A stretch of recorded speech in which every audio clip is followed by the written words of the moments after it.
Hello and welcome to a new episode of the Game Informer Show. I'm your host, Ben Hanson, joined as always by trusty co-host Dan Tack. What? I'm the co-host? Okay, cool.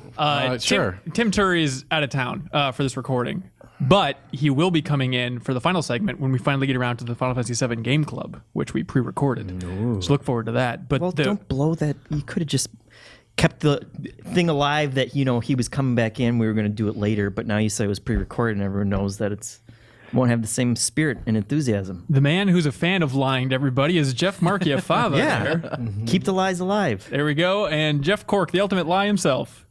No.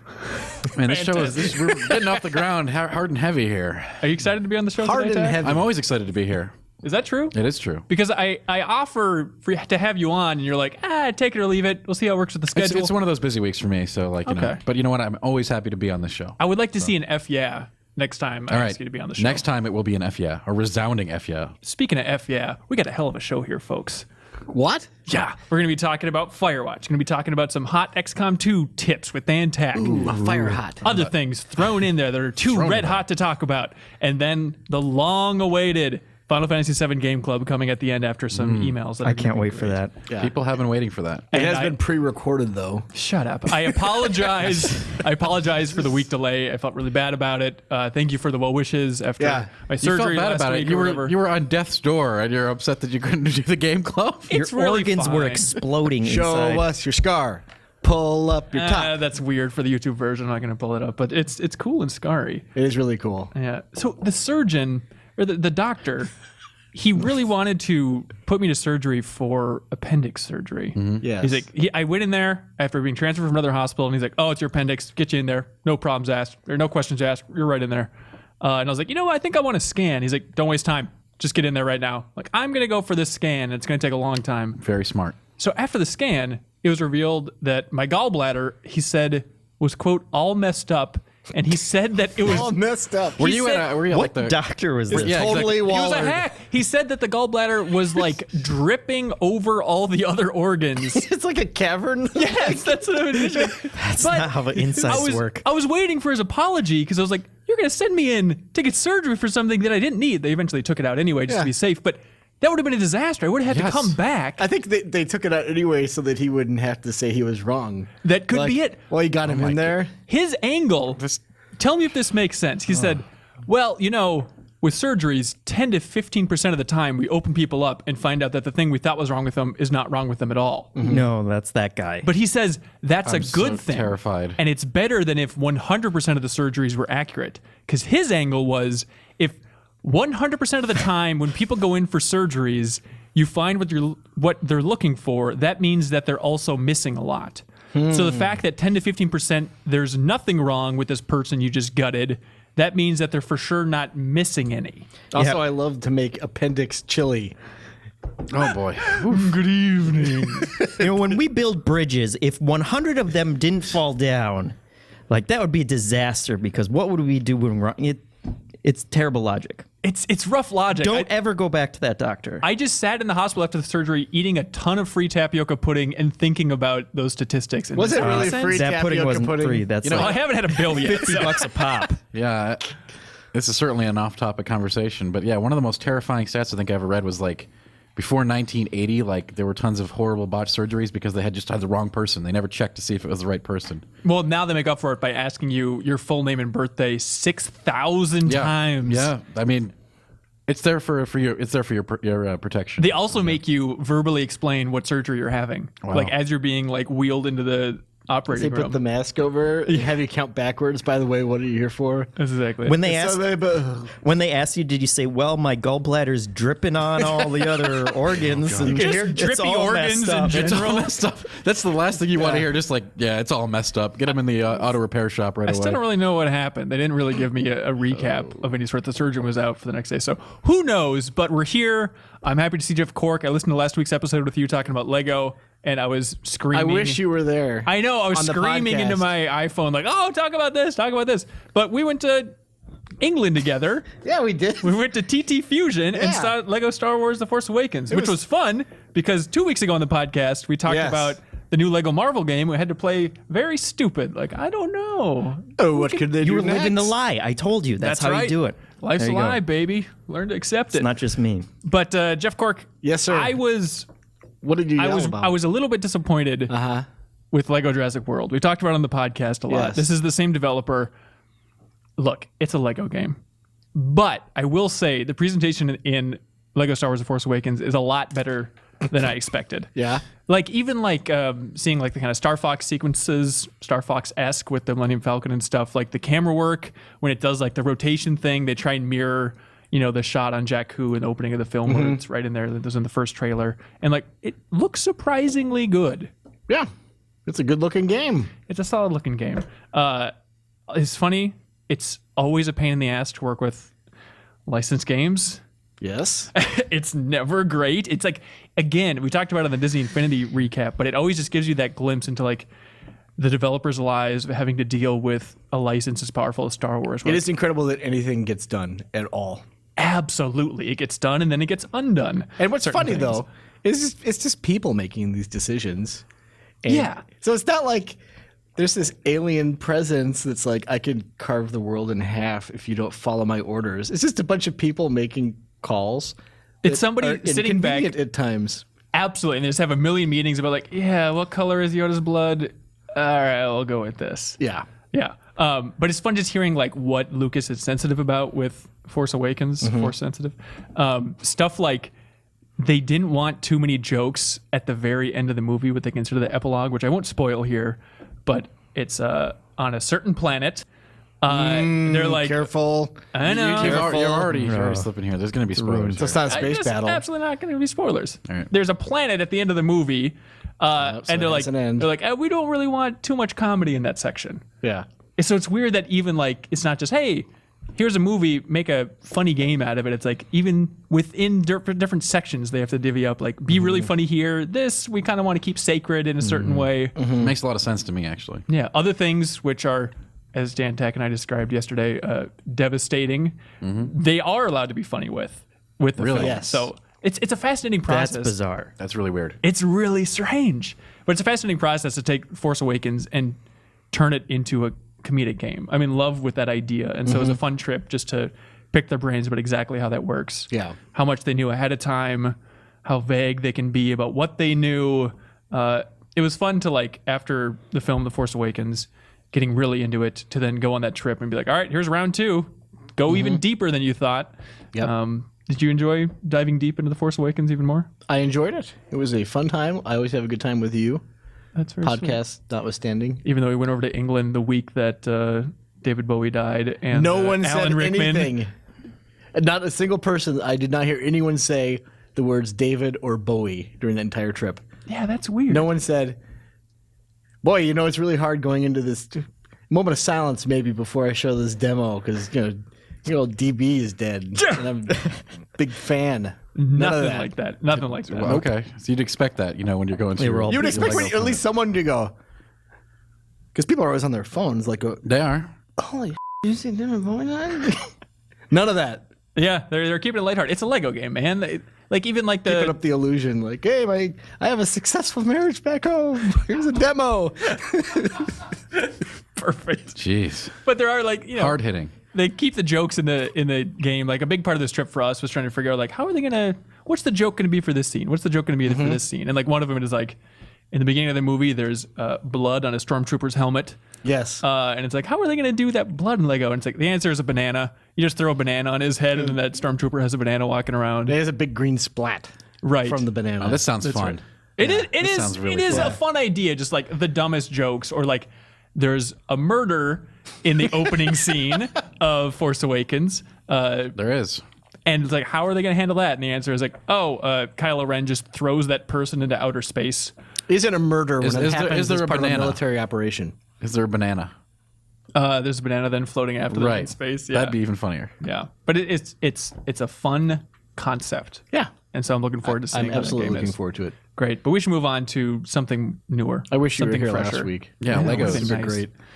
Let's talk about Just redo Firewatch. it. Oh, Firewatch. Oh, finally. Good Feels like stuff. all I've been doing is talking about Firewatch, but keeping a very narrow path of what I'm talking about, which has been frustrating. I wish we could just be like, you know what, game's been out for a day. If you haven't played it, it's on you. Just go full on spoilers. Well, that leads people to assume that there is a very easily definable spoiler and twist in this game. I think that there probably is. I mean, there's solutions there we to are. it. So Firewatch, if you don't remember, we had Sean Vanneman on months ago, maybe, talking about the development of this game. He was the writer. This is set in Wyoming, 1989, first-person adventure-ish thriller, I guess, is the overall genre. Dan Tack's looking skeptical. First-person exploration. I don't want to say it. Yeah, there we go. First-person That's exploration. a nicer way to say it. Walking simulator? They describe it as adventure games with systems. That's kind of their shorthand instead of the walking simulator genre. But So the system is no puzzle. That's right? right. That's exactly okay, it. cool. That's the lack of a system, I think, but whatever. But I finished it last night. You two, Jeff Marchiafava, Jeff Cork finished it. Dan Tack won't wipe his butt with it. But I'm not going to play it because it didn't get an 8 or more on the GI scale. So is that true? that is true. Do Are you you really have serious? that policy? I do. You're a weirdo. So are a I weirdo. got so many games to play. Reviews are just opinions, right off Dan. of my list. Yeah, you have to have the word like in there when you say that, though, Fava. Reviews are just like. Like They're your just opinions, like your man. opinion, man. Yeah. So Jeff Anyway. Cork, you gave it a 7.75. I did. I beat it last night.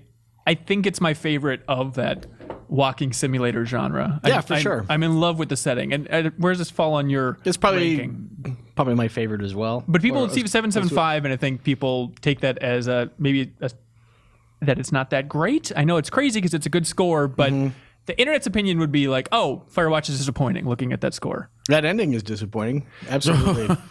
and that was the Absolutely. big hang up for you. That's what really brought it down. It's a big part of it when you, like, this is a game that is about a story and a narrative. And there's not a whole lot of gameplay in a traditional sense. I mean, you are moving a character around and like climbing up obstacles, and there's a lot of dialogue and everything, but it isn't like an action game. So if No.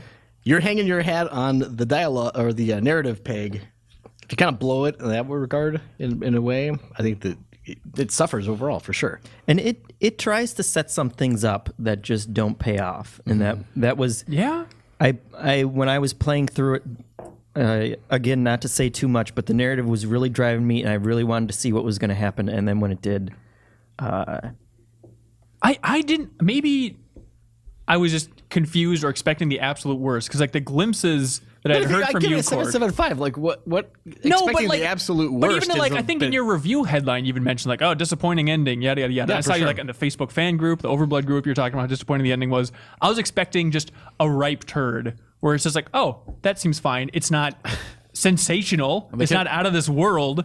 But it's like, sure, that's a logical-ish answer to everything going on here. What do you want? something that isn't on its face absurd. It's not that absurd. I think you're really overblowing it. But what were your overall impressions of the game outside of the ending then? I think that it is a huge step forward in terms of how dialogue is incorporated into that style of game. And to tell a story, it's fascinating. The walkie-talkie thing is a great conceit for how you're communicating with someone that you don't ever see. Right. Like I mentioned in the review, those games all too often do kind of like a cup of Kool-Aid. That reminds me of this time that I had a cup of Kool-Aid with my sister. That was a sad time. Here's a chord. Boy, that really ties it all together, doesn't it? You know, just like commenting on everything, it's really ridiculous. But at least when you have another person, you have, in Firewatch, you see like a point of interest. You get on the walkie-talkie with Delilah, your supervisor, and you're like, hey, this tree's all clawed up by a bear. Should I be concerned? And then you talk about stuff for a while. Right. It really helps too that it's like this is a summer gig that the main character Henry is taking to be on the lookout for fires in Wyoming. Yeah. And so he's in over his head a little bit. He's never really done anything like this. So he's constantly asking questions about all that stuff. So it's a great narrative setup for asking questions about everything under the sun. And also I think it does a really good job of that feeling of just being a little bit in over your head with a new job that you've never done before. It kind of really, it does a good job of putting you in Henry's shoes in terms of just like, what is this job? I guess I have to do this too. Everybody's complaining about the amount of work that they have to get done here. And also getting lost in the woods. It really captured that. Just like giving you a map and a compass. Like I cannot count the number of times where I was like, oh yeah, okay, I have to go over there. And then I'll walk for 20 minutes and then look at the map and be like, no, I'm going the complete opposite direction. Yeah, and I like that they didn't have, the holograms pointing you around and any kind of really game elements to it. You can also turn off the little notification on the map, so you really do just have to go off pure directions and like landmarks, which,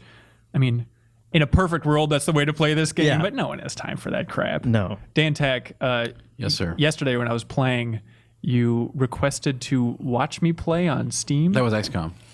No, you did it for... Yeah, I accidentally redid What? it. Oh, that was an accident? When it with the Firewatch, it was Yeah. like because I asked you the other day to watch you play XCOM, Right, which right. you denied, of course. Because you're a sicko. But like What's going on over there? I just wanted to see you play. You just want to look at his webcam. I mean, me and my friends, we do that all the time. Watch each other stream, so it's.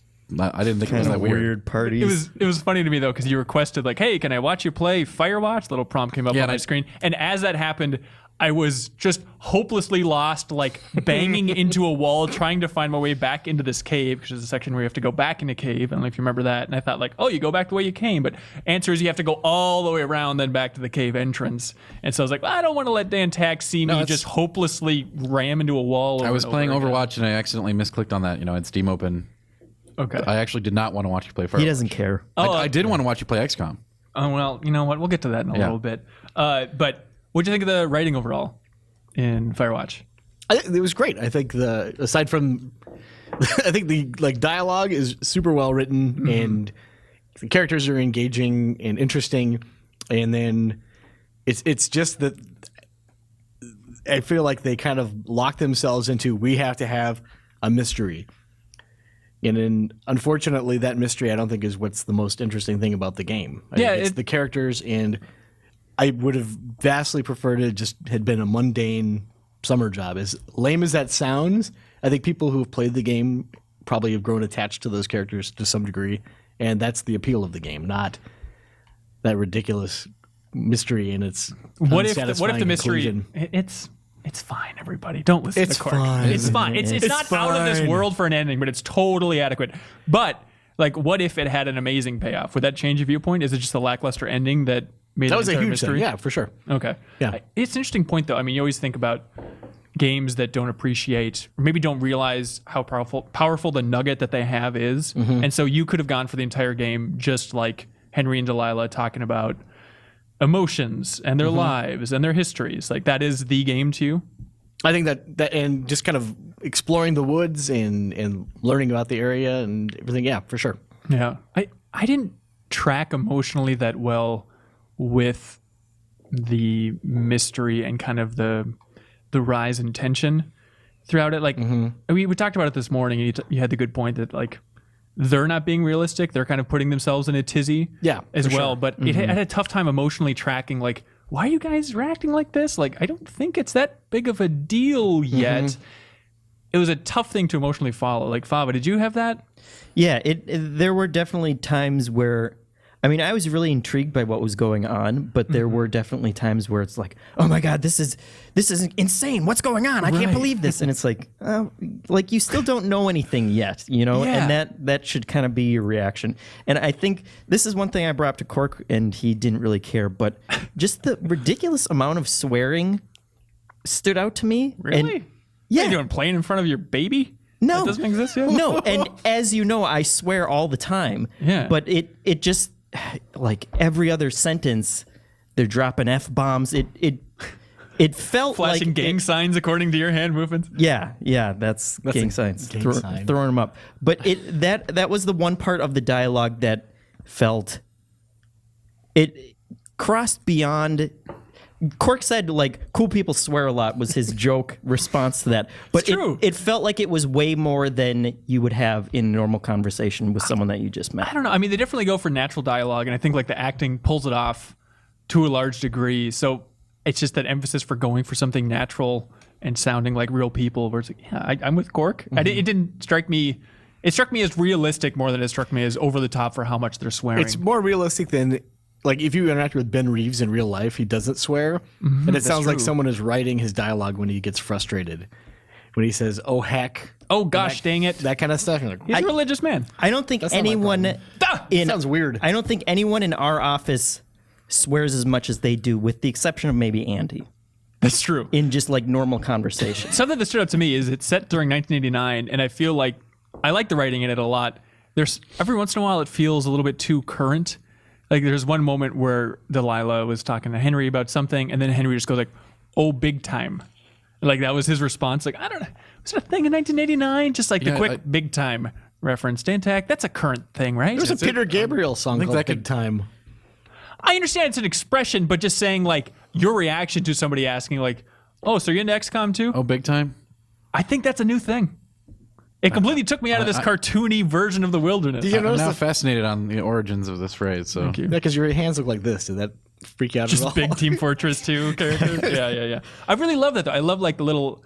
There's a lot of animation from first-person perspective, which I find really fascinating. Even little things like when you're walking down from your Firewatch tower, and like when you grab it's a tough thing to explain, but on the staircase there's a piece of wood, and you grab kind of like so you don't hit your head. You do Bracing, it every yeah. time, and it's so nice to like, when you have a job, especially like you do get into those ruts where it's like, well, every time I have to touch this, no way out. So there's a lot to love in Firewatch. I really, really enjoyed it. I would recommend it to everybody. Cork, I don't know if you're in the same camp. No, I definitely recommend it. Yeah, and then we can gripe about the end. It just feels like it's going for an emotionally manipulative direction that I think it does not earn. So there you go. One other thing that we talked about a little bit before. What did you think of the kind? There every now and then there was an option to kind of like advance a kind of like romantic relationship between the two characters. How did you approach that? I didn't. I tend to stay away. I don't want to spoil anything here, but yeah, I shied away from anything like that. Okay, I think that was my reaction too in Wade's and I think Cork. I did it both ways.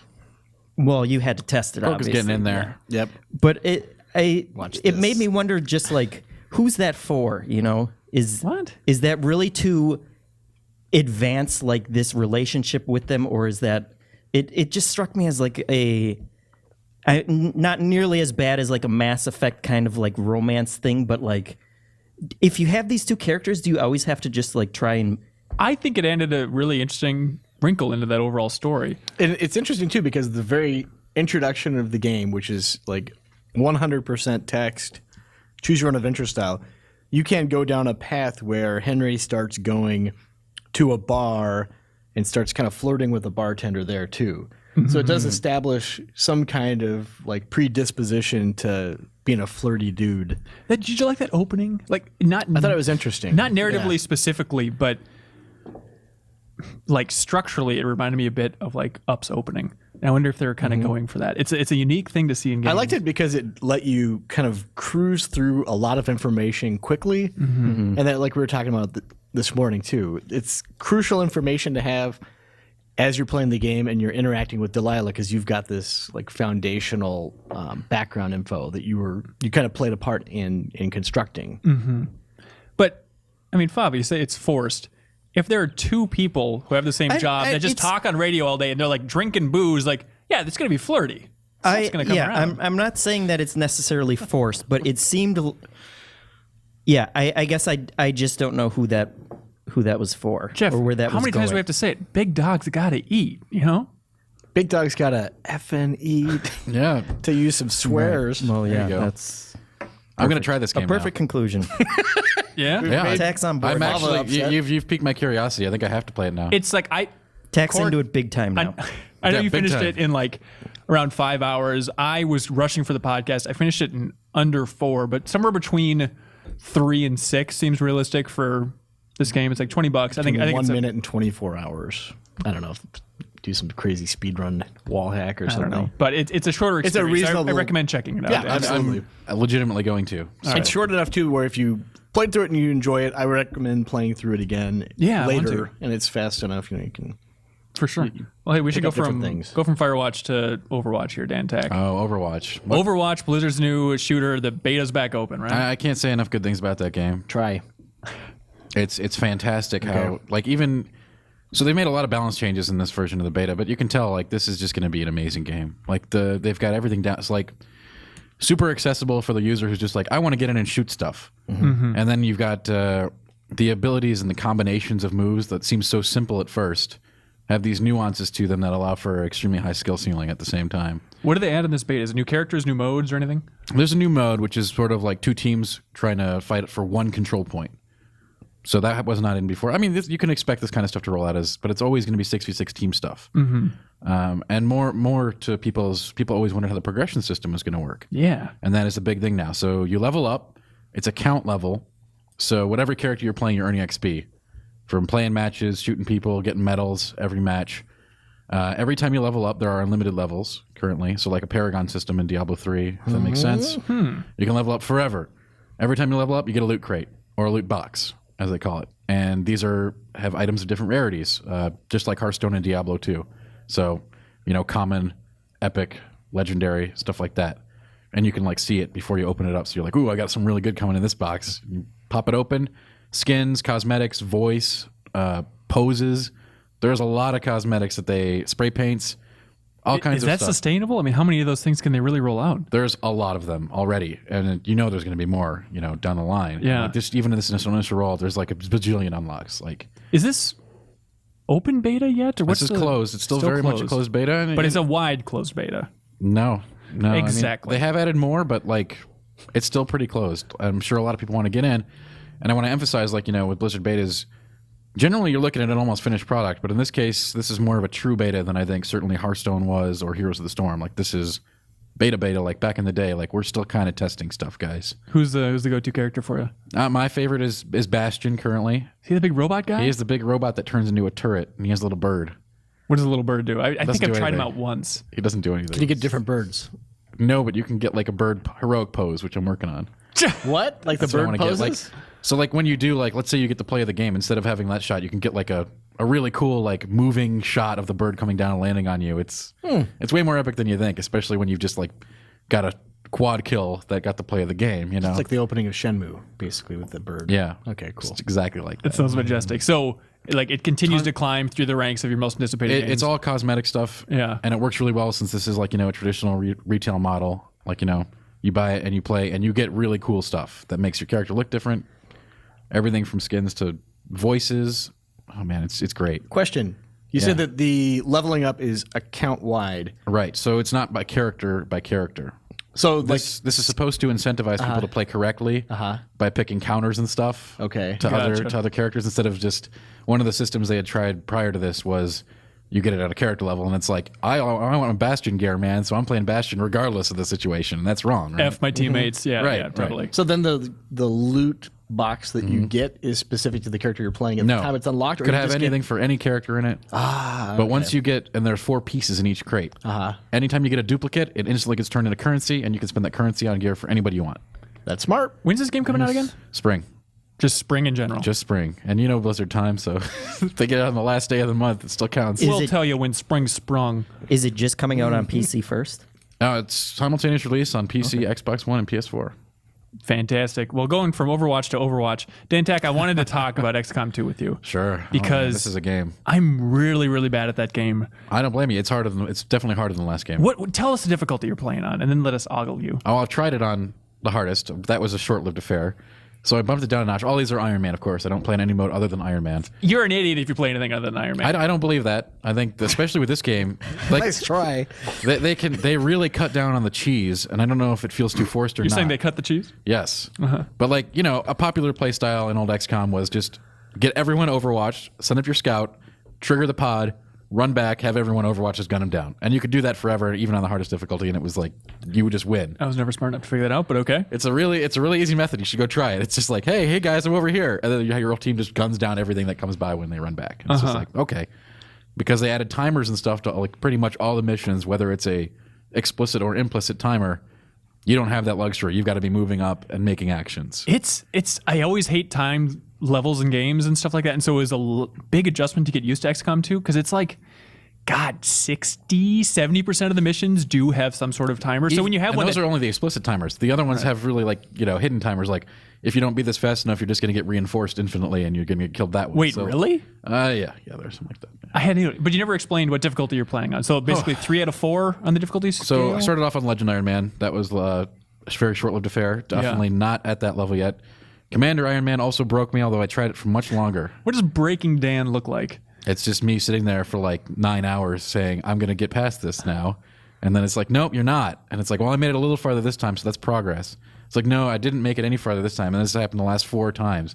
Is I this guess like it's time to pack it in. Gollum? Are you talking to yourself? Yeah, exactly like that. I sit there and I'm like, come on, you got this. I'm like, no, you don't. No, you don't. Because they take it really seriously on those difficulties. They're very difficult. I'm playing on easy Iron Man, and it's. I don't think a mission has happened where I haven't lost 1 to 2 soldiers. It is a disaster. And that's a real problem on the harder difficulties because you can maybe afford that on easy. Man, when I start losing soldiers on even veteran, which is what I'm trying to beat it on now, veteran Iron Man, and I'm very close to the end, but I just wasted a bunch of time on Commander Legend. It's just like the implications of any action, like losing one person for me is like I'm in serious trouble. Like if I lose one of my captains, because they do tie some of the upgrades to the highest person in your squad. So losing a major character if you don't get those upgrades is devastating. I was texting you about this. I'm still a little bit confused about the loot because it's a big thing for like upgrading weapons and stuff like that in this game. It's not that big of, the stuff that you collect on the field. Yeah. It's not a big deal. You do need to make sure that you're doing the right research and getting the correct upgrades at home. And that's one of the things that took me a couple games to find out is like the correct correct way to do your economy. Like get this first, get that first. Make sure you get your upgraded weapons, get your upgraded armor. But you don't know what those paths are without prior knowledge. So I don't even know where the armor path is. What do I do to get there's great a armor? certain enemy you have to kill, and then you'll get Warden armor, I think is the first tier armor you'll unlock. Okay. And it's weird because armor's in 2 brackets, right? You have the armor that will affect all your troops, and they just get it all once you research it, which is great, like the Warden armor. And then you've got specific pieces you can put in our auxiliary slot, like nanoscale armor, that maybe give like an armor pip and some extra health. So, can you explain what it looks like when you go into battle? 'Cause here's what I do. Tell me how crazy this is. It really depends on your squad makeup, though. The character classes are very important here. Okay, well, I slowly fan out, looking for these aliens. Sure. Being in Overwatch as much as I can realistically. Then aliens come out and they warp all over the place, and the Codex clones himself, and then everyone's dead, and then I limp back to base. Are you using... Okay, so one of the interesting things is most missions in this game, you start off concealed. Right. So that's basically you get to kill a free pod on every mission. The first pod you see, encounter. Excuse me? So check this out. Are you when you're advancing, are you using both your actions into unknown territory? Because don't do that. Go up to Sometimes. the blue. If there's better cover, I will, but Yes. Don't do that. always Just don't stay in do the that. blue. Stay in the blue so you can get back to your Overwatch team, especially early on when you're in concealment. Because you start off concealed in what, like 70% of the missions. But which it's is still nice. like so they give you a little heads up of when you're going to basically cross the threshold and the aliens are going to detect you. So you just always stay outside of that, and you can get a shot off with a sniper at least. Forget your sniper. What do you mean? Get your What are you Overwatch. talking You can about? basically play the first play of every mission like you would play old school XCOM, which is everyone's ready to Overwatch, rope-a-dope them in, trigger the pod, run back. You'll kill all of them because they're not going to be in cover. Okay. Right? And that's the key. That's why Overwatch is so good, because you do take an aim penalty to it, but you're shooting them not behind cover, which they're going to get behind, like Sure. naturally as soon as they detect you, and they're all going to start running around. So if you can gun them down before they even get an action, that's great. And then beyond that, who are the big classes? Like, who are you? That really gets much harder on? later on in the game when the monsters have 6 armor pips or more. They're all such dicks. Like, there's just points in this No, game. you where don't it's even like, understand. You do I not don't. understand. I promise I don't. Like The the stuff worst alien I've seen is like the huge berserker guy. Oh yeah, that's nothing. No, like later on, that's the thing I hate about the game, and I mean I love the game. Okay, don't get me I do wrong. too. I love the As much as I'm challenge, but complaining, I totally love some it of too. the monsters are just obscene. Like the gatekeeper or gatewatcher, whatever it's called. I had Jeff Cork on a mission, Captain Jeff Cork. What? This guy was a hero, man. He had 4 armor pips. He had Sounds ridiculous great. gear, Great marriage. geared to the teeth. Great marriage, full cover, hiding behind a tree. 2 weeks before retirement. Dude, he got retired all right. Joe. I triggered something called a Gatewatcher. I think they're new to this game. They're like a Cthulhu and an iPod. What? And it's a ball. It's just a ball, right? It's got Wait, I have to stop. It's like a got a si- Cthulhu it's and an got iPod? Well, you've seen that iPod commercial with the silhouette of Cthulhu dancing around. it's got a psionic Cthulhu being inside of it. It has a devastating AoE attack. Now, see, for most of these late game enemies, you do not want them to ever get an action because they have the most absurd abilities. Like How can you stop an enemy from getting an action? the way I described. But the first time you trigger them, you kill them. Like whether that's in an Overwatch situation or because you're only going to the blue and you've got really great abilities. Later on, your characters do get very powerful as well. You know, powerful weapons, powerful abilities that combine with each other, like extra attacks, extra moves, more powerful armor stripping, all kinds of really great stuff as you level up. Any case, this enemy, I wasn't perfect on this play. I was already fighting like 3 other Archons and some other crazy stuff. And it just popped out. I'm like, okay, it's cool. You know, we wiped off all of its armor in this round. We hit it with 5 grenades, 5 plasma grenades, and some other stuff. We stasis it for a round with my Psyops.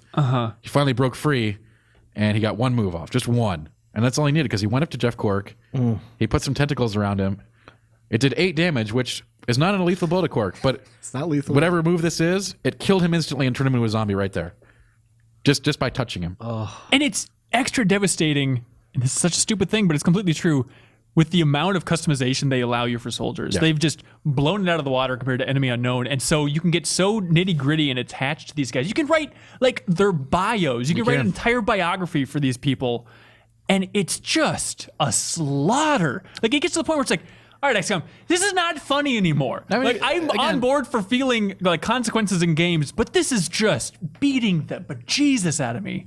And you could always just like, take it off Iron Man, lower the difficulty. So those are things. And I'm just being an old stubborn man by refusing to drop it down anymore. Am I still alive, Dan? You are alive, Kim is alive, and Ben Reeves is alive. The rest of the entire rest of the GI editorial staff has been killed in my current playthrough.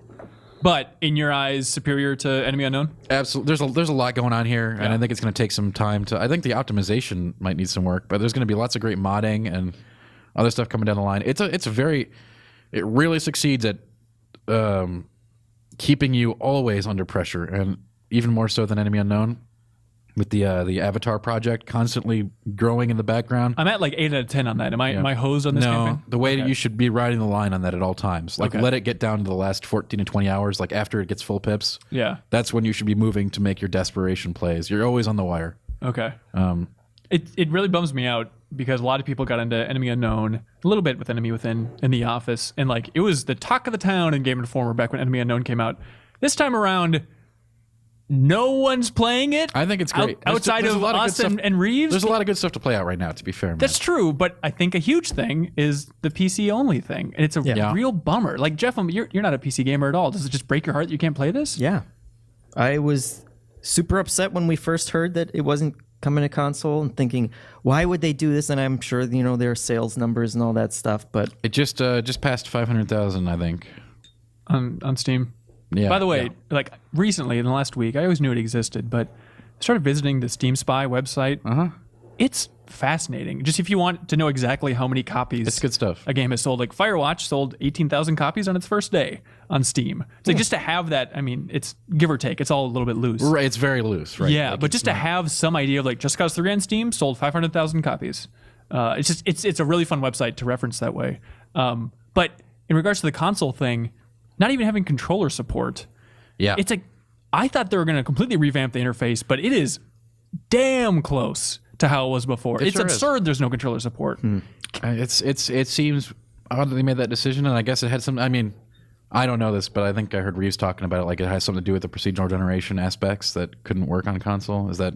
I don't know, man. I'm sure they'll work on it eventually. I know we talked to Jake Solomon months ago about this on the podcast and whatnot. But it is really, really good, and I wish more you console people would branch out and try playing it on your PC. I'm actually streaming it from my beefy PC to my little laptop. It's the first time I've used like the Steam streaming stuff. Turns out wirelessly, that's garbage. Yeah. Without a hard line. No, you're right. You could not see anything, and just the compressed forest look in XCOM 2 is just a disaster. You don't want that. Yeah, but it's actually working pretty well. I'm really impressed by that tech so far. Yeah, it's a really cool game. My only qualm with it is it does get a little bit repetitive, but that's only when that may be because I've played through several segments of it many times. So. Yeah, definitely. Well, a game equally as brutal is Yarny's Big Adventure. Yeah. Well, you broke the streak. I bet you were hoping that like Yokai Watch came out this week, but alas, good old Yarny combo breaker. Jeff Marchiafava, you reviewed Unravel, which is and you're just under constant pressure, always treading that line. Yeah, really hanging by a thread. Hey, that's good.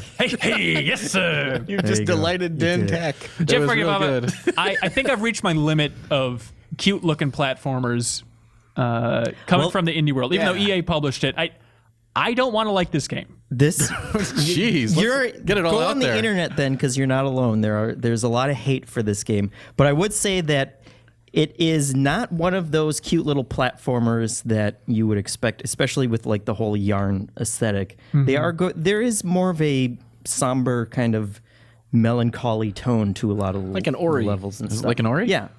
I mean, like an Ori.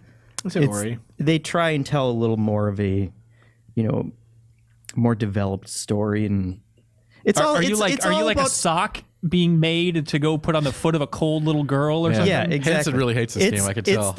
It's an old lady who has these old memories, and you're like this little yarn doll that you're comes spinning a alive. and yarn. You go into her old memories and kind of play through her life. Her old life. Yes. You just run your yarn through her Old brain. yarn. Yeah, exactly. Old It's yarn real up. dark. But did you also give this a 7.75? Yes, I did. So you enjoyed it overall. Yeah. The biggest criticism is that you go through the tutorial level and everything's super cool because you have all these neat, mechanics with your yarn and stuff, and then those are the mechanics you use for the rest of the game. And the puzzles just never really evolve from that. Every level has its own unique theme and like an emotional tone and stuff, and so they keep on building on everything.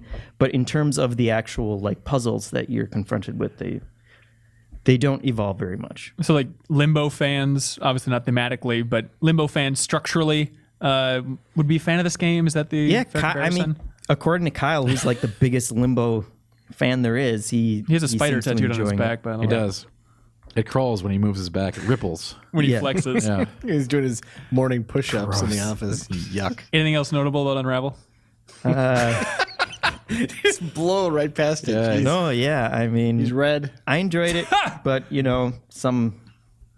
there's been a lot of hate out there for Yarny. and I It's don't- funny how much like there was so much love for Yarny when he was revealed at E3. I remember everyone just coming to tears. Too much so. Twitter was Coming really to tears obnoxious. thinking about with how that. awesome Yarny was, and turns out he's a soulless shell of a yarn. Yeah, it went past the tipping point. It was too popular, and now everyone is hating on it. So sure, Dumb Whatever. yarn creature. Well, let's talk about something that people really care about, which is the Age of Mythology expansion, Tail of the Dragon. That's really making waves out there. Dan Tack, have you started this yet? I have not. It's just because there's a lot on my plate. Was it something I'd like to? Yeah. Just go straight into multiplayer at some point. It's worth checking out the new race. So the fun thing with this, for people that aren't familiar with Age of Mythology, which is one of the best games ever made, came out in 2002. And you play as Isis in that, don't you? It's Ben true. Hansen? No relation. How'd you know that? Because you wouldn't stop braying about it. How you're a big ISIS supporter. And I had to tell you. yeah, dial it this back. is nice. Yeah, come on. Isis was a god originally. She's really good. Yeah. Fertility goddess.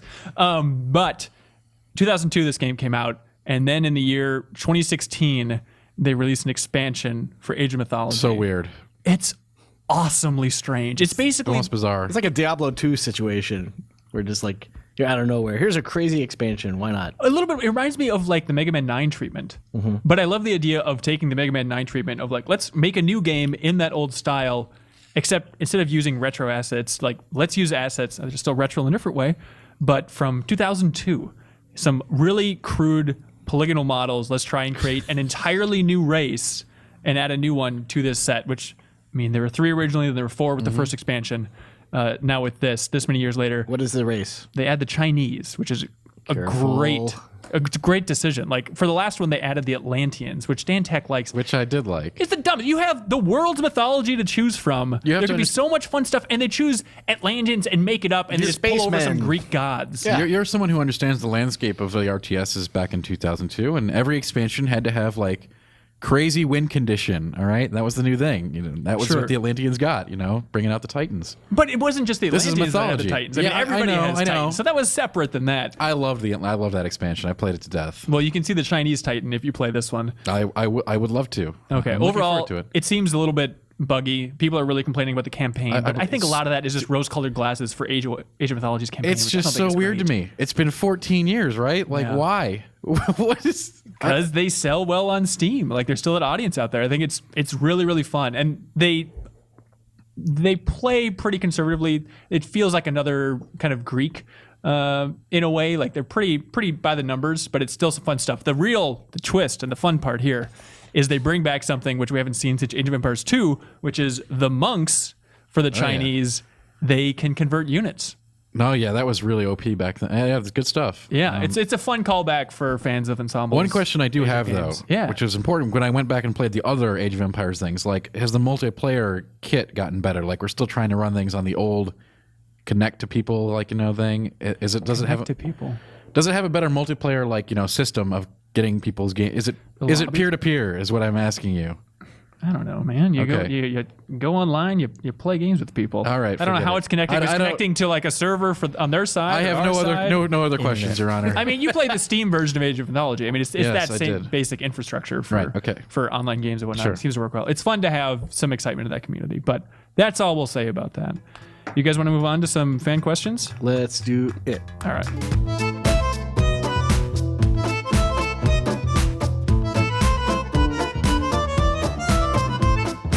And welcome back to the Game Informer Show.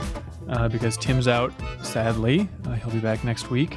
I have full questions. He'll be back in like a half hour. Come on. Oh, that's right. It's just a little while for the Final Fantasy For our VII live game club segment. That'd be great. All right.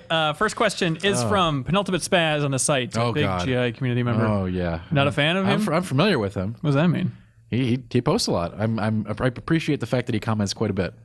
You hate everything else about him. This question is for Dan Tack. He says, "Hey Dan, I found your interview (parentheses interrogation) of the Red Hook Studios very interesting. This was the Darkest Dungeon developers. Yeah, I remember. He said he wanted to ask, you are such a glutton for punishment. Where do you draw the line in a game as the difficulty just being unnecessarily unfair? So basically, unfair versus difficult in your mind."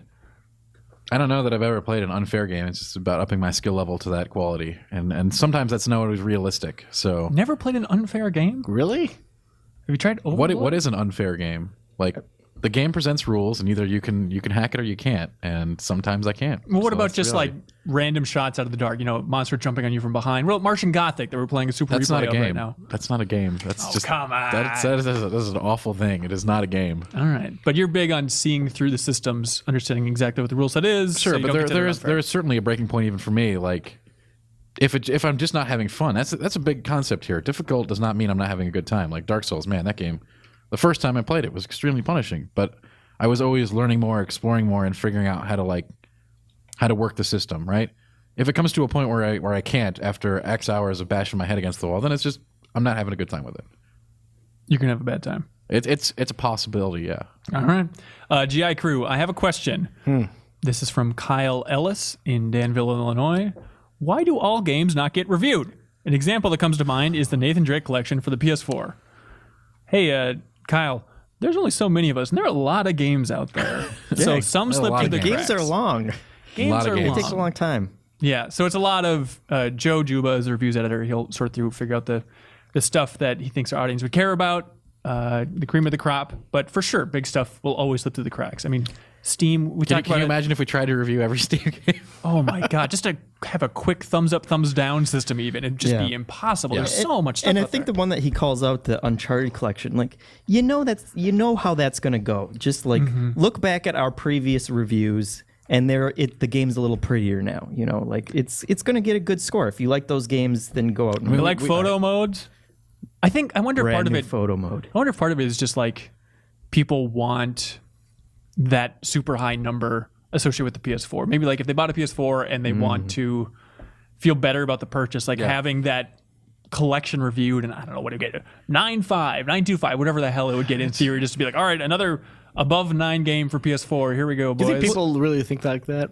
I don't know how people think. How do people think? I think maybe I don't some think it's people like do. that. But I do also think that like when you really enjoy a game, reading reviews about it is, part of the fun, because you get to see what other people appreciating the same thing that you appreciated. And so if we're not putting those reviews out there, we're sorry. And I want to emphasize, we really do try, but like there's so many games, it's just not viable. I'm sorry, Kyle.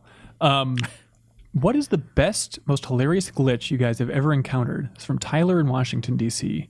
Do you guys have go-to glitches? A go-to glitch. I always like it in, let's say, a Bethesda game, for instance, when a character just like blasts off into the sky. Those are good. When you like hit a bear and they just, that gravity no longer applies to them and they just careen into space. Or like, they will also pick on like Elder Scrolls. Like if you kill, I would love it when you kill a bear on top of a hill and it would just roll down for miles. Like if you were like way up high, and it was just the greatest thing. This just lump of a bear sliding down. It's funny you mentioned like blasting off into the sky, because one of my quintessential moments with Jeff Cork is we were in LA seeing Titanfall for that cover story trip, and we somehow ended up hanging out at this bar, and you were just miserable and wanted to go home, and you said, I wish I could just do an Iron Man right now and just put my arms up like this and then just rocket into the sky and get out of the situation. So I envisioned those characters in Bethesda games just in living your fantasy of just getting the hell out of these situations. Yeah, one of my favorite glitches also from Bethesda. It's a GIF that made the rounds shortly after Fallout 4 came out, but it was a guy, an enemy soldier, and his neck was super long because that happens in Bethesda games, and his head was just kind of like orbiting his shoulders just nonstop, and then Dogmeat ran out and ran right off a cliff and just paused and then just slowly sunk down. It was like perfect ending. You couldn't film that better. I just saw like a GIF from one of the WWE games, and John Cena is holding the belt, and it just, for some reason, just kind of like someone's grabbing it. It just like hovers away from him, and CM Punk is like collapsed on the ground in the corner, and it just like goes into his hands. It's like just Pipe bomb, really baby. Funny.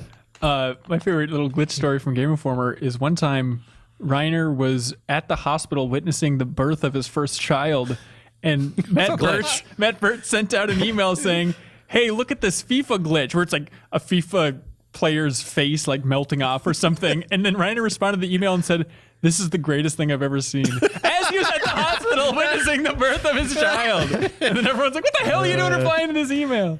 Dan Tack?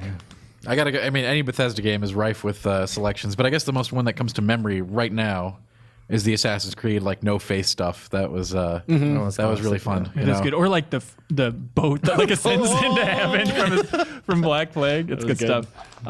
Caleb in his mom's basement in Greenwood, South Carolina, says, Did he actually write that? Yeah, he did. Okay. Hey GI, how much money does a Game Informer editor make a week? I don't think we're supposed to reveal that. Jeff Marchiafava? Yeah, no comment on that one. I'll just say, when I was offered the job, Andy McNamara said, look, this job isn't going to make you bitchin' rich or anything. That's so Andy. So take that to mean what you think it means. Let's see. Josh Jones asks, do you believe that laughter can extend a person's life? And if you do, what has been a major supplier in your life of such humorous content? It's from the robot Josh Jones. Just that question is extending your life, apparently. Do you believe laughter can extend a person's life, Jeff Cork? I don't know. I like to thank him, though, because, yeah. There we go. It works for me, too. Tim Turry has probably extended my life. I mean, it's clearly true. Amount of time, yeah. Yeah. So. Yeah. Andreas from Denmark. Hey, GI guys and girls. I study film and media science in Copenhagen, and this semester I have a class called Nonfiction Theory. I would like to write about video games this semester. I thought about writing about that dragon Cancer for the nonfiction class because, as you know, it is based on a true story. But it got me thinking, if you know about any other video games that are based on true stories. He also says, hopes the surgery went well. Thank you very much, Andreas. And he's excited for the Final Fantasy VII Game Club. You should be. I think it's a good chat. But other games based on true stories. Dark Souls, clearly. Good stuff. Assassin's Creed 3, you can learn about there are John Connor. Connor. What was his name? Wasn't that? Connor, whatever. Connor, complicated last name. He helped bumbling John Revere on the back of that horse.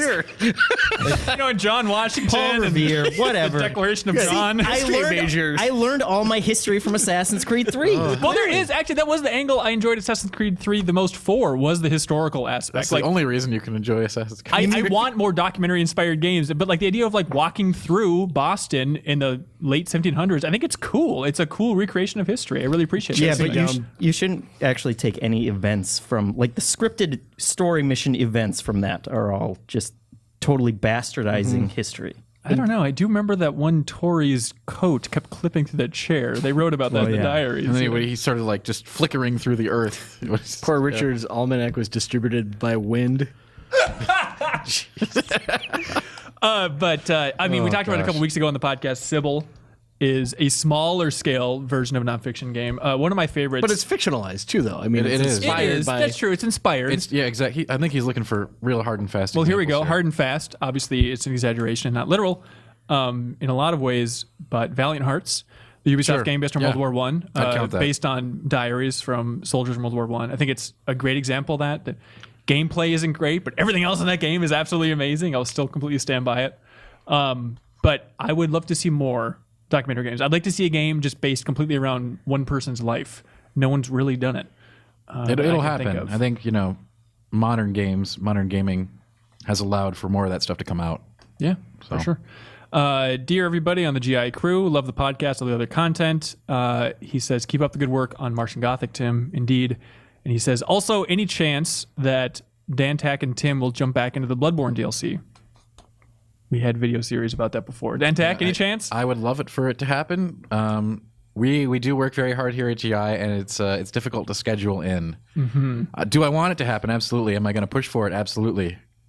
We'll see if the stars align, or in this case, the moon. So, all right, there we go. Wow, that's a real PR'd up answer. It really is. Dan, Tack, stay tuned. Very good. We here at lying Dan to Tack everybody. are huge fans of it. I've really been enjoying the guest interviews every week on the podcast. Thank you very much, Marty C. from Springfield. He says, by the end of the conversation, I learned something new about the industry, which is my goal. I'm proud of those interviews, so thank you for commenting on them. But he wants to know, how do all of us prepare for interviews, whether on the podcast or cover story trip? What do you guys do for interview prep? I don't want to give away my secrets. Are you serious? Yeah. Great answer. Hang on, I'm stop. 100% serious right now. He's smiling, everybody. He's laughing. He's winking. He's taking his shirt off, ladies and gentlemen. Yeah, I Dan am. Tack, gosh, everybody. it's happening. All right, what about somebody that's willing to open their goddamn mouth? Yeah, I go on the internet and I read as many articles as I can about whoever I'm going to interview, and also try and look up any recent interviews that they've done. And then ask them the same questions? Yes, exactly. Only ask interview those tactic. questions. Yeah, because then I don't have to transcribe it. I can just take the answers from It's shrewd. I'll always keep Shrewd. notepad on my phone, and I'll take just a bunch of random thoughts. Like if I knew something's coming up in a couple of weeks, cover story trips are a good example. I might be months out, and I'll just have a little note on my phone and write down random thoughts. Like, oh, I should remember to ask about this. Remember to ask about this. I'll read other interviews or watch interviews and write down they seem more interested in this topic, but they don't really get a chance to talk about it. I'm gonna have to ask them about that. And I think a big thing, and I'm not great at it all the time, but a huge thing is people don't listen. Yeah, like someone will say, it's especially you listen to someone's interview, and they're like, yeah, blah, blah, blah, blah, and then I went camping here forever, and lived in the woods without electricity for 2 years. But, and then development of this game's been going really well. And Right. it's like, okay, so development of the game. Yeah. What games do you play? 100%. Absolutely. not And real. just listening in for those little things where it's like, oh, there's a deep well, there's a deep vein going Minecraft style here. There's a lot of diamond underneath that mother surface. lode. Yes. And we just have to dig underneath that. So, and also, if you're being interviewed, it's nice that the person acknowledges that they're actually being listened to. So it's it's a nice tip of the cap to them, and I think it makes them much more engaged when you actually make a reference like, oh, that point you said there, it's interesting because of this. Right. So those are our tips. Dan, Tack, anything? Sure, I'll offer something since I'm not going to give away all of my What are you talking my style about? here, but You ask a question. I noticed you guys were looking up stuff about them, prior beforehand, but I don't do that because I think it shapes the way that my interview is going to take place. So I don't look up other interviews that they've done. Okay. I'll certainly like to know who they are and what they've done, but I think other interviews may inadvertently shape mine, and I do like to take mine in other directions. So you just. I don't actually ask the same questions. I don't see. I was not insinuating that. It's trying to I think find it's like new a mental information. Yeah. you inherently take that in when you formulate your stuff. So What was your strategy on that Miyazaki interview on the Dark Souls trip? make it happen. Make it happen. Make it happen. It was a tough interview, everybody. I think the interview went pretty smooth. You just didn't want to talk about any of the stuff that we wanted to talk about. Right, but for quite a certain cook. things, he was surprisingly open. Yeah, he talked a lot about food. That was my favorite Dan Tack memory, is watching him on that interview just repeatedly bash into a brick wall. Like It the best very part was just satisfying. the opener where I just a bucket of cold water just thrown on me. Wow. when he's just like, nope, not going to talk about. We're not anything. going to talk about exactly what we came out here to talk about. All right then, moving right along. Did your head slowly turn red like a thermometer? No, I just if it was a cartoon, it would have. Okay. But he did a lot of the Dan Tack eyebrows, looking around okay, Yeah. muffin eating indigestion, eyebrow raising Dan Tack. That's normal face. Muffin eating All right. All right, everybody. James says, what's the greatest sauce for chicken wings? And bone-in or boneless? The bone-in or boneless thing is... You guys have thought about this for ages, haven't you? I know. I go bone-in. Cork, I know you're a boneless weirdo, little baby boy. Jeff, Boneless weirdo. Bone in. Little Yeah, baby I was boy. team bone in, Bone as in. was everyone who was Sane. Lord knows your team boning. What's the greatest sauce then? Best sauce. This is like classic Frank's Buffalo style. Buffalo. Classic Franks. Oh my God. Boneless Franks. That's got to be the most disgusting wing known to man. No, probably peanut butter, mayonnaise, and raisins. There's no such. Worse, That's not a real All right, thing. Dan Tack, what do you go with? I like. Can't give his secrets. I can Okay. get, this is different. I can certainly get these aren't traits. This is a wing. I'd say like anything garlicky is nice. So like a spicy garlic kind of thing. Generally like. I don't like sweet wings, but Yeah. spicy is good and like with a little accent like Parmesan or garlic. I like spicy. Buffalo will do. It's not Buffalo's my a joke. favorite spicy. Buffalo's like for the wing for the person just getting wings for the first time. That's right, little baby boy Cork. I would always go for like spicy barbecue, like any sort of fusion. If they don't have it, I'll totally just get barbecue and then get buffalo and just dip it in there. But that's like the most basic wing shop. But I'm a big wing fan. Spring Wings at Spring Street Tavern in Minneapolis. Way to go, everybody. Wings are delicious. There we go. Jeff Marchiafava, any specific sauce? What everyone else said. Great, here we go. Heath from Burbank, California. These are going great. He's reeling from the news that his second favorite site on gaming, he says, Game Trailers is closing. You can go ahead and say you like Game Trailers. It's cool. You don't have to kiss her ass. Is there any news of closures or cancellations around gaming studios or developers or game media? You can recall it really rocked you when you first heard the news that it was all over. Also, please don't ever close. All right, thanks, Heath. Yeah, it's sad to hear that Game Trailers is going down. It's very depressing. It's sad, especially because I guess the employees found out like the day that the rest of the world found out. So not a great situation over there. We wish them all the best. What has hit you guys the hardest? Mine's really old school, and it would be Westwood Studios. And I think they just had like a retrospective on that at the VGAs or something. Yeah, a really nice one actually. It was really nice, and I didn't really like the Dune game, but like I was a huge fan of like their RPGs, like Lands of Lore and Legends of Corandia. Those Didn't games, like Dune. yeah, I know, weird, huh? What are you doing? I just admitted it. I didn't like that RTS. I'm sorry. Wow, the RTS. The RTS, it was the RTS, right? first RTS. I'm aware. Well, yeah, I'm aware of this. All right. That wasn't my cup of tea. But so what does that mean? I mean, you get the news in a magazine back in the day or something, or Gosh, website? how would I wonder what it was back, like probably a Prodigy message board or some bizarre source was how I learned back in the day, right? Like, And then you just do your Gollum, like, oh, it's sad. No, ASL. no, I probably made like a really heated, like 700 word post, like this is an abomination. This could never happen. You know, oh man. Wait, are there some good posts from Dantek's history and message boards? Tons, but you'll never find them. Really? What's your screen? I name? used a different handle back then, so nobody knows. We're but gonna search for a hot daddy. Keep find looking. it. We gotta I was a very, very outspoken Papa Tack. individual. I could absolutely see that. Well, you're big on comments. I appreciate that with Yeah. you. You get right in there. I do. I'm all about it. I believe in dialogue is a conversation, not a one-way street. So if you're watching this on YouTube, go ahead and respond or ask any question to Dan Tech. He will respond within I will. milliseconds. It's probably true. I really actually will because I get a notification on my phone and I'm like, I better handle that right now. You can trick him and you can get his interview secrets if you ask the right question. Maybe. Does anybody else have any big closures that really rocked you? Every magazine they shut down. Not speaking of shut down, that was always like a huge drag. Yeah, I read like when GamePro and EGM, Next Gen, like Nintendo Power. Nintendo Power. Newsweek for me was big. I know that's Newsweek, the game world. yeah. Earth-shattering. Yeah, that was a big drag. I was a big Newsweek fan. I always do that. Michelle Bachmann cover was fantastic. Oh, Christ. It's one of the best. Yeah, but magazine specifically. Yeah, that was always heartbreaking. Also, Bizarre Creations when they went Oh yeah. out of business. That was a super drag. I feel like I've talked about it before, but when One Up shut down, God, 2009, I believe it was. Yeah, that was devastating. I mean, they falling in love with the way they covered games is undoubtedly the reason I'm here and wanting to get into this industry at all. So seeing them shut down was very sad. You were But always really shy to even talk to Phil Kohler, which was super I weird. still think of Phil Kohler as like that guy on One Up FM, like that god, not the guy that I worked with. How long was he for a on year. One Up FM? I mean, the podcast probably lasted for a year and a half, 2 years maybe. Yeah. Yeah, something like that. But then he was on Rebel FM, which is like the offshoot. And that's that's the interesting part, is just seeing how everything branches out from an explosion like that. Like we talked about it a couple weeks ago in an interview here, talking about the supernova of former Irrational developers that have kind of branched out into the studio. So even though everything's sad when it closes down, talented people move on and good things come out of it. And it's usually for the best in the long run. Jeffem, anything to note on that? sad Yeah, thing? I was just gonna add Joystick. Oh, yeah. That was my favorite and go-to website. Even after I started working here, not that I don't go to GameInformer.com, but that was the one that when I was looking for, news in the industry and stuff, I'd always go to Joystick first. Yeah, sad. But again, most of those people have landed on their feet. Good stuff's come out of it. Life moves on, everybody. It's almost like it finds a way. No, man, you just had to get that in there, didn't you? Speaking of life finding a way, how about that life stream finding a way?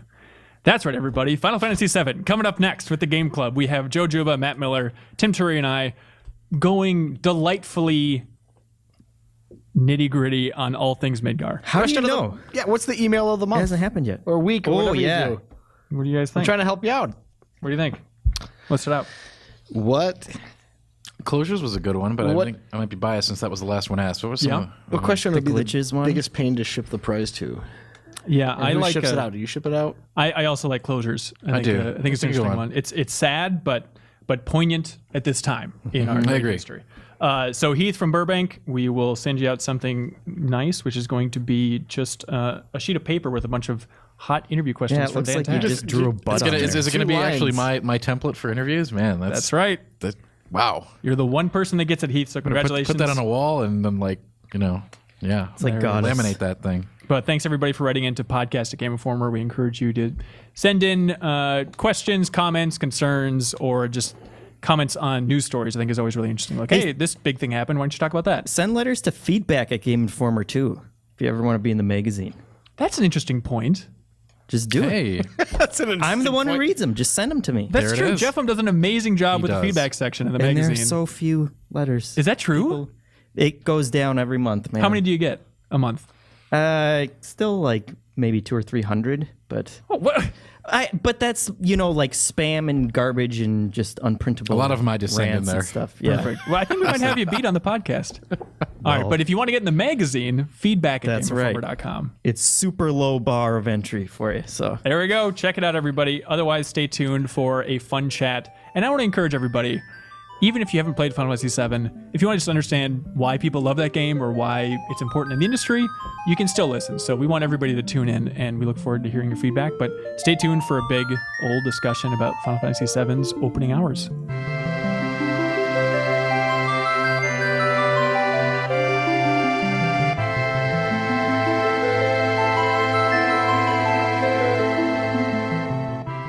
Hello and welcome to the first installment ever of Game Informer's Game Club.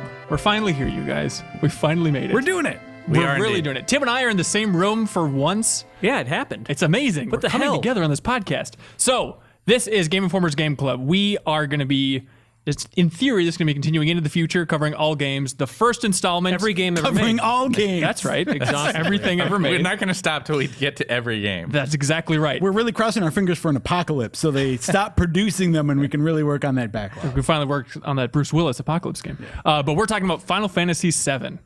And so in this episode of the Game Informer Game Club, we are going to be talking about everything in Final Fantasy VII up until you leave Midgar. That is the stopping point for the right. community for this first section. Yeah, and we sent out a bunch of primer questions to get people rolling. We're not going to just go down the list of all those questions, but we got some really. I was impressed by how many awesome emails we got. Like, it just made me think. Like, it's made me sit back. I'm like, people that play Final Fantasy games are smart.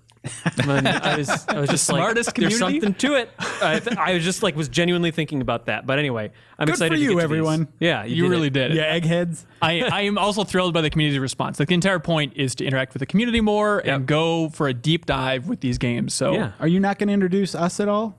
yeah, I'm getting there, Joe Juba. okay. So we have the voice of Joe Juba, Final Fantasy expert. We have Tim Turi. Hello. Who's joining us here. And also the great Matt Miller. Hey. Old lorehound Matt Miller here. Yeah, that's me. That's his nickname from college. I recall Final Fantasy VII being the reason that I got a PlayStation. Really? Yeah. You see the commercial? I think here's a funny little tidbit. I think I saw a screenshot of Final Fantasy VII in a Game Informer.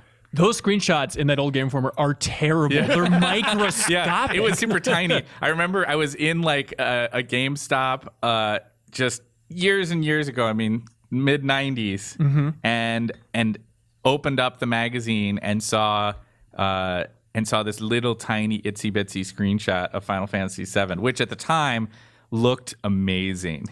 Oh yeah. Just like so awesome looking. Were you holding up like microfilm, like directly to Well, your eyes? I think my eyes were better back then, but I looked at that, and I was like a RPG kid. I really liked the Final Fantasy games that had released prior to that. Okay. And here was this awesome, like, complete change of pace with this, I think it was a screenshot of Midgar. And it got me so excited, and I went out and gathered up some money and grabbed a PlayStation. Nice, but you didn't buy it. You just grabbed it from someone. Yeah, I stole someone's, but I didn't have the game yet. I mean, it was a preview, right? Oh, right. And so then I was playing. That got me into other PlayStation games, and yeah. Well, I mean, something else that's interesting is that like JRPGs around this time, some still used kind of 16-bit plus sprites, and we're still like the last we had seen from Final Fantasy was 6, and it was still sprite based, and this was doing weird stuff. Like if this was 97, we had 1 year to get used to kind of like pre-rendered backgrounds, and like a lot of people in the emails reference Resident Evil as being sort of a base point for how to move in that world, and understand the way that they made those backgrounds. We had 2 minutes into Game Club, by the way, before Tim brought up Resident Evil. Just wanted to point out. I mean, I wasn't going to. It's the emails. Blame it on the emails, man. But regardless, it just looked unlike anything from Final Fantasy and anything from RPGs in I know general. you're a big Final Fantasy IV fan, Tim. Were you looking forward to 7? Were you just like keen on everything PlayStation, so you picked it up? My history with Final Fantasy was like I had a friend who tried to show me like enthusiastically Final Fantasy IV over and over and over again. I'm like, okay, cool. Can we play Mario World? And then I saw 7, and I was like, this is cool. This is gritty. And so 7 was actually mostly my jumping off point into JRPGs. Final Fantasy was probably my first series that I just sort of had when I was a kid, I just sort of had like a blind adoration for, I played Final Fantasy on NES, and then Final Fantasy 2 on Super Nintendo and 3 on Super Nintendo, and loved all 3 of them so much that it was just like when Final Fantasy VII came to PlayStation, like that was the decider on like, well, I'm not playing N64.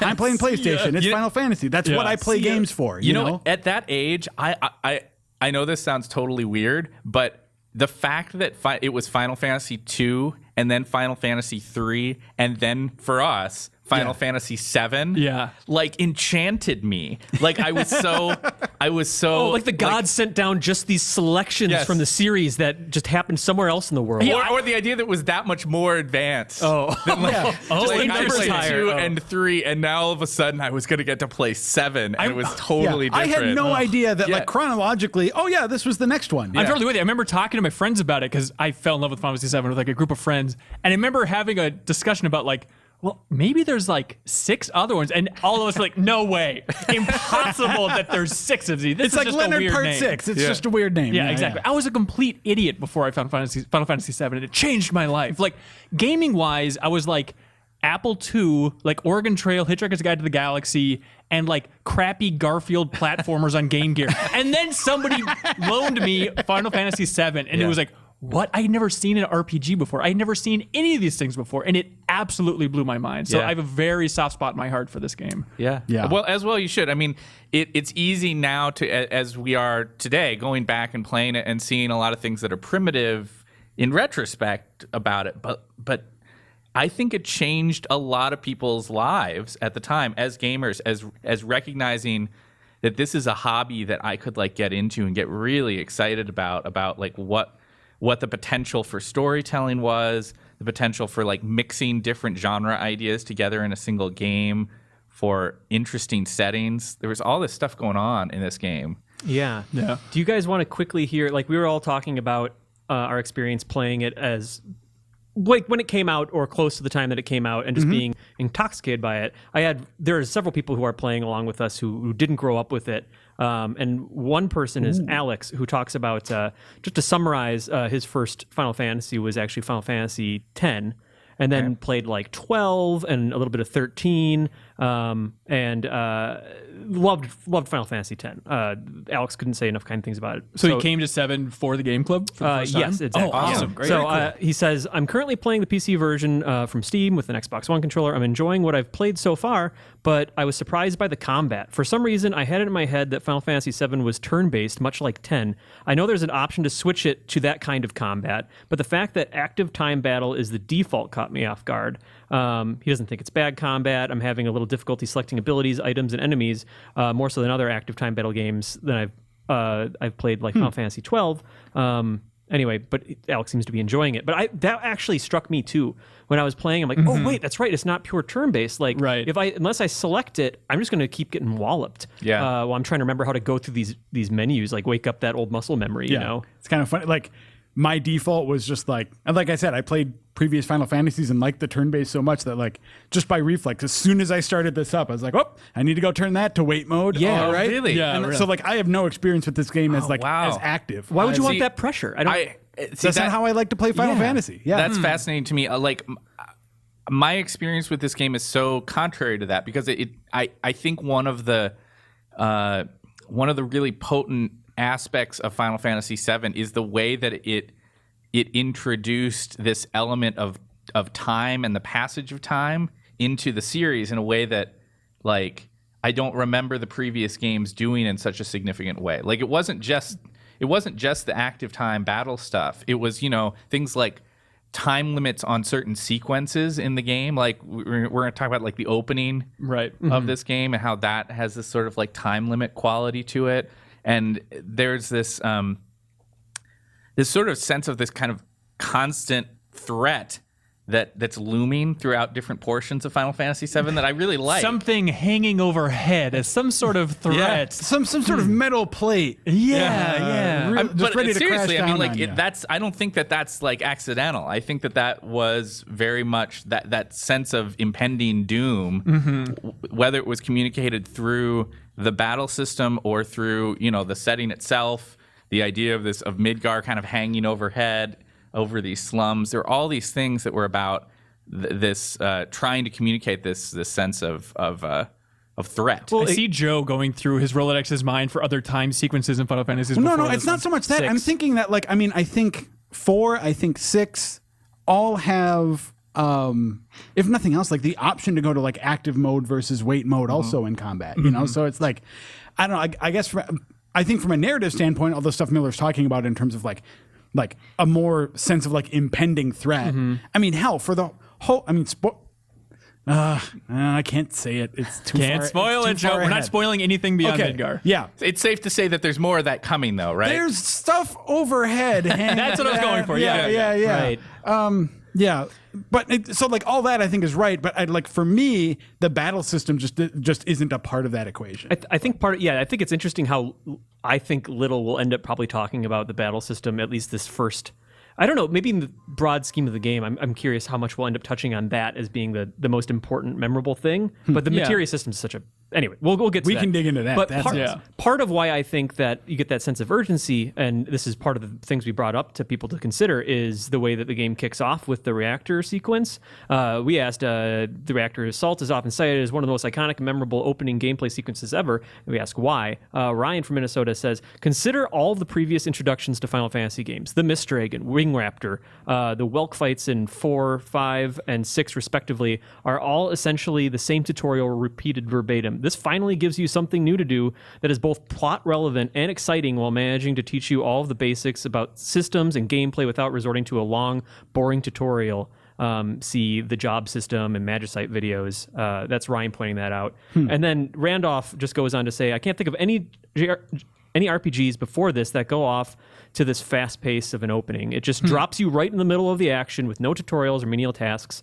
More RPGs could learn from this even today. He's Absolutely, still today. And then Nathan makes this Star Wars comparison, which I more JRPGs than this have been compared to Star Wars because it's a classic story. But just like yeah, it's a decent comparison. Just because Biggs and Wedge? I don't understand. no, yeah, right. Okay. Just because of Like the business is opening happening. of episode 4, you're in the middle of of an ongoing conflict. Exactly. It's Right, not just right. the slow lore buildup. It's just like you're in it. Yeah, I think man. this is like my big impression is I forgot how well paced this section is. Like it has such a great sense of momentum going throughout all of Midgar. But I should just ask you guys, like maybe Tim, start with you. Like, what was your overall impression playing through Midgar? Again? It was smaller and simpler than I remembered. The Yeah. last time I played it, Midgar was just this labyrinthine, like crazy series of stitched together areas, and it also helps that Midgar itself is sort of like ramshackle and cobbled together, and there's not a lot of sense of flow to it. And I think I liked that, but I don't know. Maybe it's just I have a better sense of direction, and my memory's better. I'm smarter than I was when I was 12, probably, or whatever, arguably. And so basically, it just, and then my memories would click back in. I mean, you guys are probably going to say a lot of the same things that I'm going to, but the thing that actually like caught me the most, I'm just like, how did I deal with this garbage? Was climbing up to Shinra headquarters and doing that rope jump. Oh yeah, that was. And you have to wait for the little squeak. I know. I just wanted to make sure I didn't forget to talk about that. What was the squeak? How you tell? That's apparently that was the It's a most sound. reliable way to do it. Oh man, I didn't even. I just sat there and tried for 5 minutes until it worked. I just spammed it. Yeah. But and then I dropped down to like get a treasure chest or something and had to do it yes, again. exactly. Yes, Those- 100%. Those bastards. But basically, it was it was very nostalgic, but less mystifying than it ever was before. You know, I got out of there in like 6 hours. So, Right. again, the version I'm using is pretty generous. Yeah. So Yeah, it's tough. Like I remember just being so blown away by it the first time that I played this game, and I remember having like saves in like all the different areas because I'm like, I just want to live here forever. I just want to keep talking to people. And now it's just like, oh, it's really just a couple screens. There's like a limited number of characters I can talk to. I know exactly what they're gonna say. Here's the old stomach ache man in the pipe. All right, I get it. Yeah. yeah. There's that magic that fades away, but I was still swept away to a certain degree. I still think that like the way they roll out Midgar, and it just is so sad. Like Yeah. just the tone that they slowly wash over you in Midgar. I think they do such an amazing job of it. Yeah, I'm totally on board. And that was actually something that like I didn't miss it on my first playthrough, but I mean like I think what I was probably I don't remember how old I was. I was young enough to maybe like not fully process the sort of thematic stuff that they were going for there. So like as I play it now as an older man, like yeah, it is so effective at just like this seeping sense of like desperation and hopelessness throughout that whole sequence. That I found myself very surprised at how bleak it was sometimes, you know? Yeah. Andy from Anchorage, Alaska, this is relevant to what we're talking about. I think does a really good job of summing this up. He says, in spite of few people calling it such, it's obvious from the beginning that you are Midgar's slums. There's a noticeable lack of planning to the buildings as people's homes are haphazardly shoveled or shoved together near businesses and junkyards with seemingly no regard for zoning or even common sense. Tifa's bar is across the street from a gun shop that sells assault rifles and grenades, for crying out loud. Plus, the buildings we see are cobbled together messes of random junk, looking for all the world like they were built out of the refuse of an industrial society with a fondness for neon. Taken together, it makes for a filthy, vibrant shanty town that's an awesome setting to explore for the first couple of hours. That's Andy. Yeah. And you can't ignore the way the music like Right. pipes into that also, because that is like, even though it's the same, probably 4 sad songs going the whole time. The one that plays in Walmart is just so good. Just like that bass line, the ba-doom. I believe you mean Wall Market. Walmart, thank you. Not Walmart. It's completely I don't different. need people of Totally Walmart. different. I think that's go to just that super Walmarts where they play that song, honestly. But yeah, the thing that struck me again was just how, like, this person from Anchorage just Andy. And thank you, Andy, about how everything is just so cobbled together. Like, even like the weird mixture of English in the signs in the background and Japanese. Yeah. Like, they might even Barrett's go, arm. Like, he is the personification of this kind of lifestyle. Yeah. How does he pull a trigger, by the way?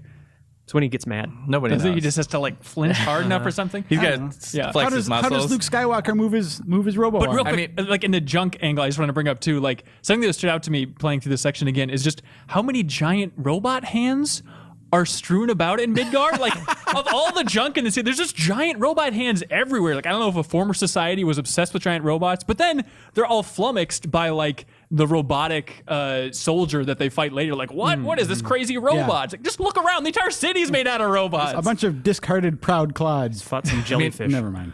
For me, when I think back on Final Fantasy VII, the two spaces that really sit in my memory most prominently are this part, the opening in Midgar.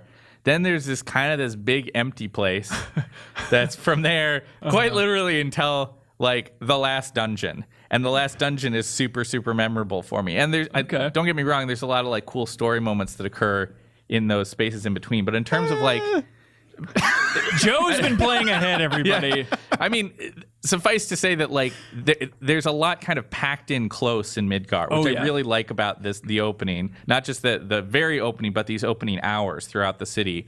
The thing that struck me that I'd forgotten about was the number of times that the developer was kind of it was sort of experimenting with weird little offshoot ideas that took it away from the normal, like, okay, I'm going to walk here, a battle's going to trigger, I'm going to fight in a battle. Like, just things like, like when Eris is running and you're telling her whether to, like, run or fight, right? I botched that part so hard. Well, I yeah, had no idea totally, what they were right? going for. Like, I intentionally did. I'll get into that in a minute. Or weird sequences where you're, you're having to climb through things. When we talked about, like, the weird, like, the sound thing that you have to listen for. There's weird platforming in this. Yeah, because they have a weird 3D. They have a pseudo 3D space. You have these every once in a while these weird like puzzles where you're there's the weird puzzle where you're putting together this like model of Midgar thing. Yeah. Right? Oh, someone actually wrote in asking like, why is the one piece missing? I think it's because one of the plates fell. Yep. Yeah.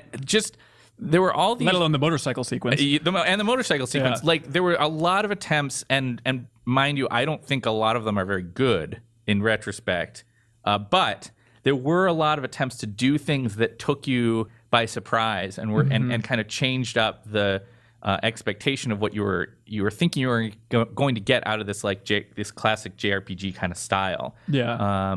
Which is kind of cool. And and I think for those who have played past this, it's a theme that we'll hear again in later parts of the game, of times where they do like weird little mini games in certain sequences. Yeah. And I think a big part of that is just like them having new technology at their fingertips too, because like in previous Final Fantasies, you do see moments where they like deviate from the standard structure. The Opera House is a good example in FF6, but like I think in FF7 they use those opportunities to do something different, to actually like devise different gameplay stuff rather than just sort of like, let's make this more narrative focused or, like that. And instead it's just like, hey, we're in 3D now. Can we make someone drive a truck and swing a sword at some motorcycles? Right. Well, yeah, we can. What was really interesting is like, you think back the Super Nintendo, the Super Nintendo Final Fantasy games that people think about, which is 4 and 6. You think about Mode 7 intros with like, the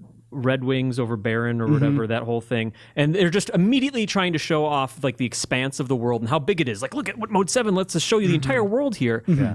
And this is the exact opposite thing. It's just like, let's zoom in. It's a tiny I'd little never area, thought about right? it. Yeah. Because like until you get to like where we're stopping discussion today, like out of Midgar, you have no concept of like the size of the world. The world to you is entirely Midgar, to the point that, like, Because that's what it is for the characters, right? Because you don't even know if you're gonna get like. I remember playing this and like for the first time being like, is this it? Like, is the city it? Yeah. How does an airship work here? Totally. I had absolutely no idea, not having played an RPG before. Like, when my friends were describing this game to me, they're like, yeah, it all takes place in this world where, like, it's all the slums. They had to build a new world on top. And I thought it was amazing. And then when you step outside onto a world map, it's mind completely. I never seen a world map before. I didn't know it was a concept. Well, and not only that, if you're a Final Fantasy player, you'd never seen a 3D world map like that before either, which is like in terms of talking about this game in the context of its era, like you'd seen in FF6 and 4, there was a sort of like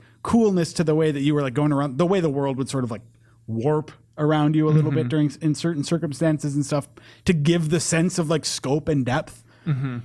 But like nothing like there's a mountain and it's actually a mountain. It's 3D terrain. I think that it's what you're describing is the thing that almost all of the early Final Fantasy games really excelled at, and Final Fantasy VII did the best job of it, which is that idea of like there is this smaller world, the smaller understanding that the characters have of their own world that is just sort of gets bigger and bigger, and the scope of the world gets bigger and bigger. I mean, even if you're talking about 4/2, right? Like the idea that like there is a moment in that game where it's like there's a moon. You know, we're going to the moon, right? And like that carried over into 7, I think, in its most profound and full realization because of that idea of Midgar being this sort of like, oh, well, yeah, this game's about being in Midgar, and then suddenly it's not. Derek wrote in, actually, this is the same Derek who donated 1,000 smackers to Extra Life. Hi, He's Derek. a Minnesota Hi, Derek. local and grabbed dinner with us. So friend of GI, Derek says, this is... I think setting the game up this way made the moment that you hit the open world even more powerful. You are finally escaping this horrible, dark place that's drenched in shadows, and then you see this sprawling open world full of grass and mountains and a sweeping musical score, which you forget about the main theme kicking in there. That stark contrast makes you hate Shinra even more because the beginning of the game wants you to assume that the whole world is like Midgar, and when you find out it isn't, and it's Shinra that made it that way, the corporation is vilified even more. That's a good perspective. Yeah. I like that. Yep. I don't understand why people didn't move away from Midgar. Like it's going for kind of like a New York Times or like New York Times. There's like a New York focused vibe, but it's like it's not an island. Like people can go out to Calm. It's like the most beautiful No, it's town locked. ever. You can't go out the door. Oh, is it really? Yeah, you can go to the where you drop off from the highway and first see the open world. You can navigate. I think it's just past the church. Yeah. and you can get there. Like, and the door is locked. Yeah. What dicks? Now I hate Shinra. What are they doing? And also, if you escape, what are you going to do? Like, unless Live on the land? Yeah, I mean, unless you have a lot of experience breeding chocobos, there are no nearby job prospects. I think to we all Midgar. do. Or snake murdering. Or we'll get into that. Okay, yeah, probably that's in the next episode. That's Also, I think these points also drive home like Eris, the church, and Aerith. Are we going with Aerith or Eris? We're going Eris, damn it. All right. either America. go either way. You're going to have to America. get used to Aerith because that's what it's going to be in the remake. They make what she represents to that entire game universe and how her home and the church are represented in all of like the slums of Midgar, like even more the thematics of that even more potent, I think. Yeah, It's very calm and beautiful and bright and well lit. One of the only places that's actually well lit. Yeah. So. Yeah, and has green in it. Right. Yeah. Yeah, Or that has was, it really any sense of beauty? Yes. Correct. Yeah. Right? One thing I wanted to bring, speaking of Aerith, one thing I wanted to bring up real quick that is part of my larger playthrough, but started in Midgar, is the fact that it's like when I started this game, this playthrough, I was like, man, I played this so much before that like I feel like I've sort of put in my time and earned the platinum trophy on this, even though platinum trophies weren't available when I first played it. Right. But so with that in mind, I'm going to do everything I can to like get this platinum trophy. So I cheated liberally and stuff for that kind of thing. And I don't think that it hasn't been suffering for me because of it. No, You know? But one of the trophies that you need to get in this game is called Best Bromance. oh, the boy. Barrett The date? love point system thing. Yeah, which is like, okay, so if you're playing this, you probably don't know, or at least the game isn't communicating It's not to explicit you about it. that like different characters have hidden affection values that there's no way to tell when you're like raising them or lowering them or anything, that determine at a point later in the game who you like go on a date with. So this trophy is for going on the date with Barrett, who is the most difficult character to go on the date with. Naturally. Because basically like all characters have different like default affection values just when they start. Tifa and Aerith are the highest, and then there's Yuffie, who starts out at like 10, and then Barrett like starts out at 0. So in order to get Barrett's affection high enough that you go on the date with him, You have to be terrible to the girls. you really have to do things that, I mean, it's not even terrible. It's not like I hate you, get lost. But it's just things that you wouldn't normally do, like that sequence Miller like was getting talking her about. in fights. That's kind of terrible. Yeah, so that sequence that Miller was talking about in the church when the people are running after her, And she's struggling to survive. yeah, you have to deliberately push the wrong barrel and stuff to get her affection low enough so Barrett can eventually leapfrog her. Perfect. And she's always like, "What Listen. are you doing, Cloud?" Hey. Are you trying to go on a date with another man? Joe, we all know we're grown men. We know how love works. Yeah, Okay. love is a hidden point value system. Correct. Yeah, I love the idea of min-maxing Joe just trying to min-max his way to a date with Barrett. just for this dumb trophy. I mean, it is funny. I remember seeing it back in the day. I wish this conversation was the first time I'd had to hear about this from Joe. He's been talking about it for like weeks with me. It's so ridiculous though. Because, well, okay, if you're interested, you dig through my Twitter timeline. I posted a picture of what the date eventually looks like, which is just totally not rewarding in any way. Like it's just the stupid trophy. Oh, we'll cover that hot date in the next episode. But we'll get there. It's going to be good. We'll get That's there. some golden saucer stuff. So I did want to bring that up as a sort of thing that's actually changing the way I look at it. Just because like every time I played through this game before, it was always like, "Hey Tifa, how's it going? Hey Aerith, you're cool." You know, like you're nice to those two people. Get lost, Yuffie, but like everyone else is fine. Speaking of Cloud and Barrett's interactions, there was one. People brought up some points where it's just like the technology at the time kind of being jarring. Like you get so absorbed in the story, and then you remember, oh, this is a PlayStation 1 game. And one instance was like Barrett was doing one of those things where he walks away from Cloud and is like getting mad about Cloud being all about the money and shaking his fist, and then just like immediately stands erect, turns on a dime, and just walks inside of Cloud and is absorbed into him. And I think it's the first time you like see that in the game. It's just like, oh, it's so strange. And of course, I also love Barrett's tendency when he gets mad to just like, I'm going to start machine gunning. Oh, right. things. It's just like, Because why not, right? And you just assume that like, part of living in the Sector 7 slums is getting hit by, ricochet bullets when Barrett gets angry. that's why they had to build that plate just so Shinra headquarters wouldn't constantly get barraged. I had a question. bullets. I had a note written down. It's like, why is the Lord plate even necessary? And it's just like, it was a failed attempt, and then they had to build on top of it. Is that it? Is that the whole thing? I don't know. Like, that's yeah, just- let's talk about like the interesting tidbits of Midgar lore, like something that they reveal, I think, on the train in that discussion when I think Jesse brings you over and is showing you kind of like the Shows you the map kind of thing. the weird CG generated map. But she had a good, interesting moment where she talks about how all the old sectors used to have names, then people just forgot them over time. right. Yep. It just became 1 through 8 or whatever the hell it is. Yep. Like that's just the new name of this entire place. One thing that struck me about playing through these early hours also is that like I remember when Advent Children came out and everyone's like talking on their cell phone all the time. yeah. And I'm just like, that doesn't make sense. And then I like play this and it's like, oh yeah, they have cell phones. Yeah. It didn't stand out to me. I mean, there's like, what is it, the GHS system that comes in Yeah. later. Is that not in Midgar? It's not in Midgar yet, Okay. yeah. Well, but not even if that system's not in Midgar, I'm pretty sure that there are sections in that first part of the game anyway. When people are like, at the time I thought maybe it was just like walkie-talkies or some, right, or, right. like, but no, I mean that totally fits within the lore of Final Fantasy VII. Is that like, yep, people just have these like wireless communication devices that they like call each other up Yeah. on and. Sure. I guess I always got the sense that like Midgar wasn't always the way that it is, right? Like Yeah. there is that implication that like what you're talking about, like these places used to have names and now they don't.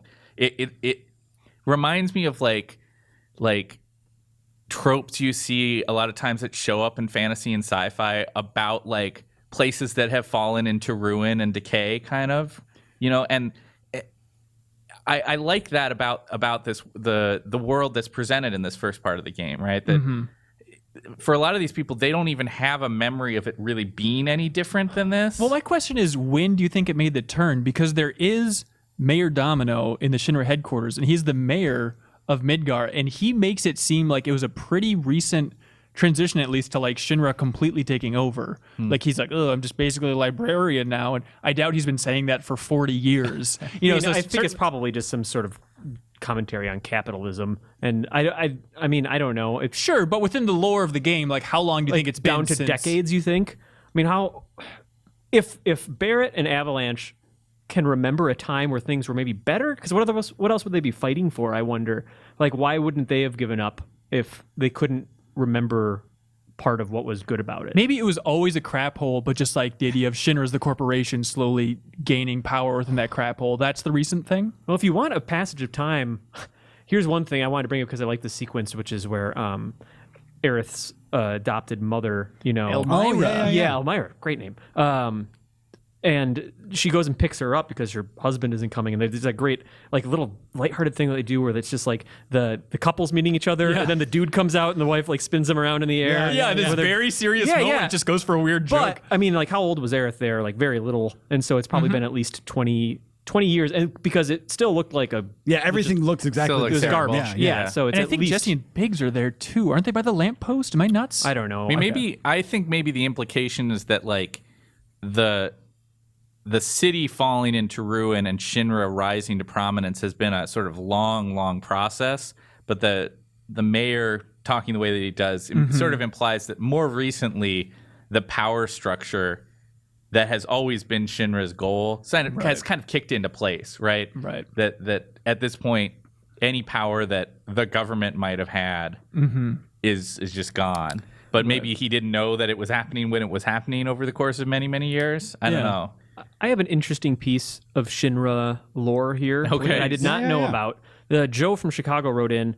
He says, I was wondering if you're going to discuss the possible connection between Final Fantasy VII and Final Fantasy X/10-2 at some point. What? So he goes into... Joe hates this. Have you heard this project? In Final Fantasy X-2, a member of the Gullwings named Shinra proposes the concept of extracting the life energy from within the planet Spyra. In the Final Fantasy X-2 Ultimania guidebook published by Square Enix, Final Fantasy VII and Final Fantasy X-2 scenario writer Kazushige Nojima stated that the character Shinra and his proposal are a deliberate nod to the Shinra company of Final Fantasy VII, and also revealed that he envisioned the events of Final Fantasy X-2 as a prequel to those in Final Fantasy VII. This connection has previously been hinted towards by Kitase and lead Final Fantasy developer Yoshinori Kitase during an interview in the Final Fantasy X Ultimania Omega Guide book. There might have been a typo there. So we're going with like a... And was again detailed in the Final Fantasy VII Ultimania Omega, two of the official publications of Square. So that's from Joe. Yeah, and I can't like, obviously it's from Square. It's from the scenario writer from Kitase. So it's like, I can't say no, but like, that seems like something that at the time, in the same way that there's like a Cid in every game, the idea it's like, oh, we'll name this character Shinra, and like this character has a theory similar to what, and like it feels a lot like just sort of like retconning. It feels like midichlorians. Yeah, or it feels like the Zelda timeline to me. Like, so retconning or not, it's just sort of like, I mean, okay, so you say that they're part of the same world, but like the world maps are totally different, right? And like how much? I mean, like the world of Spira is clearly like way less advanced than.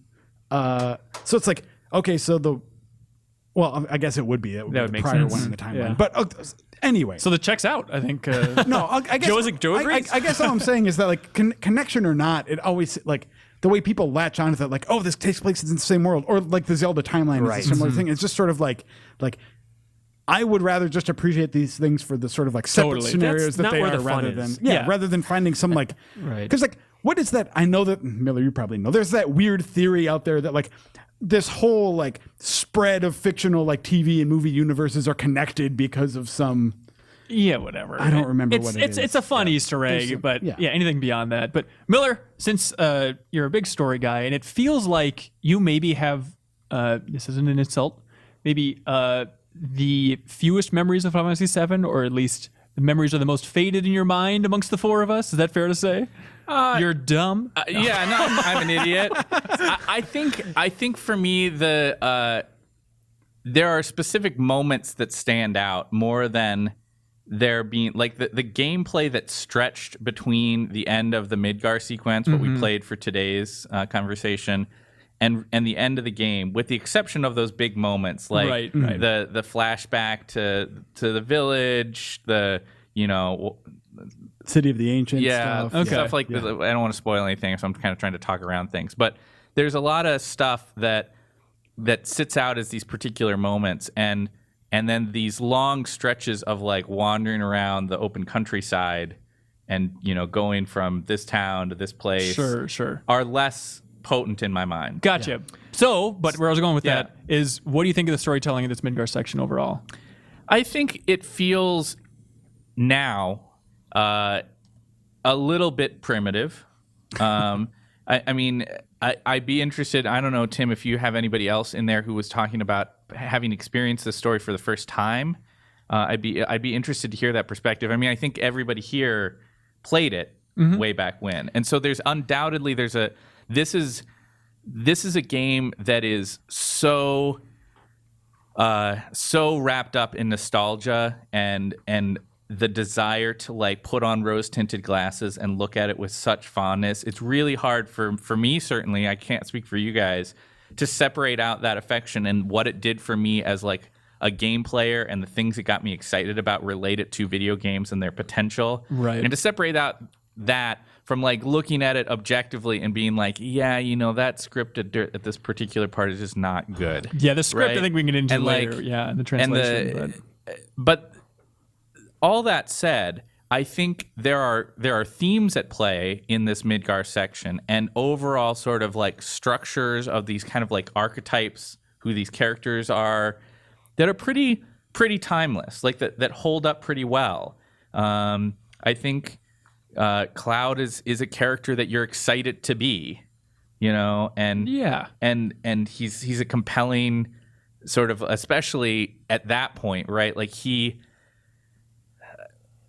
was in the history of these Final Fantasy games, this guy who was all of a sudden he was kind of like this like rebel who didn't want to be involved and didn't want to fight the good fight, but he kind of did, and he's just in it for the money. Yeah, I mean, I'm really curious to see how well that character evolves going forward. I think outside the Midgar section. I think he resonated for anybody who was a teenager when they played this game for the first time. Yeah. Joe found a good email here before we launch into that. Just in response to your question, Miller, about people talking about the story. Like Ryan says that just like after Midgar, that like Calm just feels like a strong step backwards. It just feels like you just feel kind of like bereft from how strong of a sense of place that Midgar had. So including okay, I guess I won't say what happens. And then as far as like, I'm going to loop this in with the story, just general story topic, but people were pretty blunt about Avalanche on the whole, where it's just kind of like, Avalanche I didn't feel that strongly about them, but what they did say is that Barrett's reaction to losing them kind of helped cement that like, this sucks. Like, it's just like, it seems like in a Final Fantasy game where people were dying off, usually like someone would maybe just like walk and like tilt their head down or something because the sprites were just so limited. But Barrett's running around all over the place and swearing at the sky and just like firing off his gun. But there's one thing that we didn't dive into too much because it's a more subtle role in Midgar. But Joe's got the email on that. Okay. So sorry to take question reading, but this is please. This is like, in my mind, my favorite thing about this, like about Final Fantasy VII, period, that it does as a whole. Wow, okay.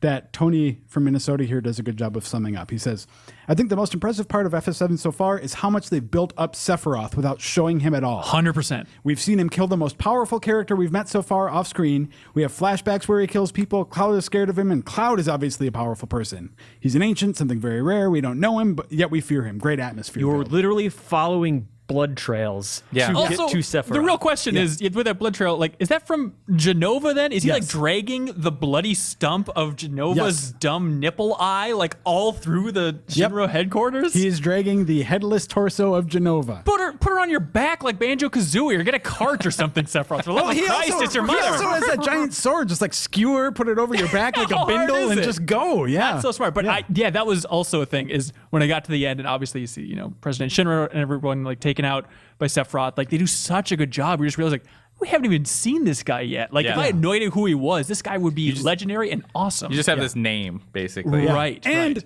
a really sweet name for, young Joe who was playing it. Is cool like, name. Yeah. Yeah. And not only is like, are his footprints all over Midgar and whatnot and Constantine's, but he also might be in your head in a way with the, black screen and the white text. You really have no idea that his presence is just subtle and constant throughout all of Midgar. Yeah, and then we'll get more into how they sort of pay off on that in the next episode. But like for this, I just think it's so brilliant how like there are so many RPGs out there that fail at building up, even other Final Fantasy games that fail at building up like a credible and cool villain. And Kuja is pretty badass.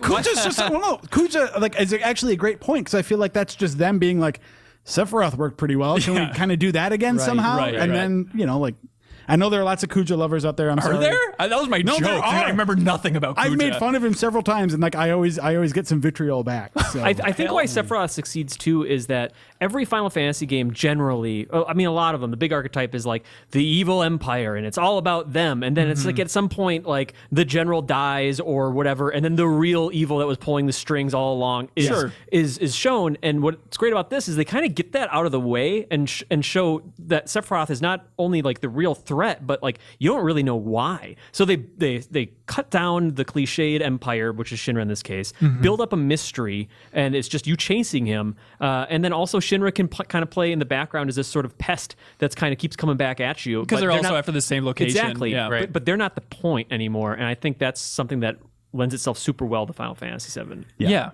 So, what do you guys think about, like, one of the things that struck me playing through this early section of the game is there is a heavy-handedness to the kind of ecological themes. It feels like a sixth grader's approach to capitalism, and also just like they're draining the environment. Literally, just like the environment is just summarized by this magical juice, and then evil corporations are sucking the juice out of the earth. Boy, those bastards! It's so rudimentary. I love how simple it is. It is. It's really simple, but it is like it's overpowering, right? Like it's omnipresent throughout. They reiterated the a few experience. times. You know what? Yeah.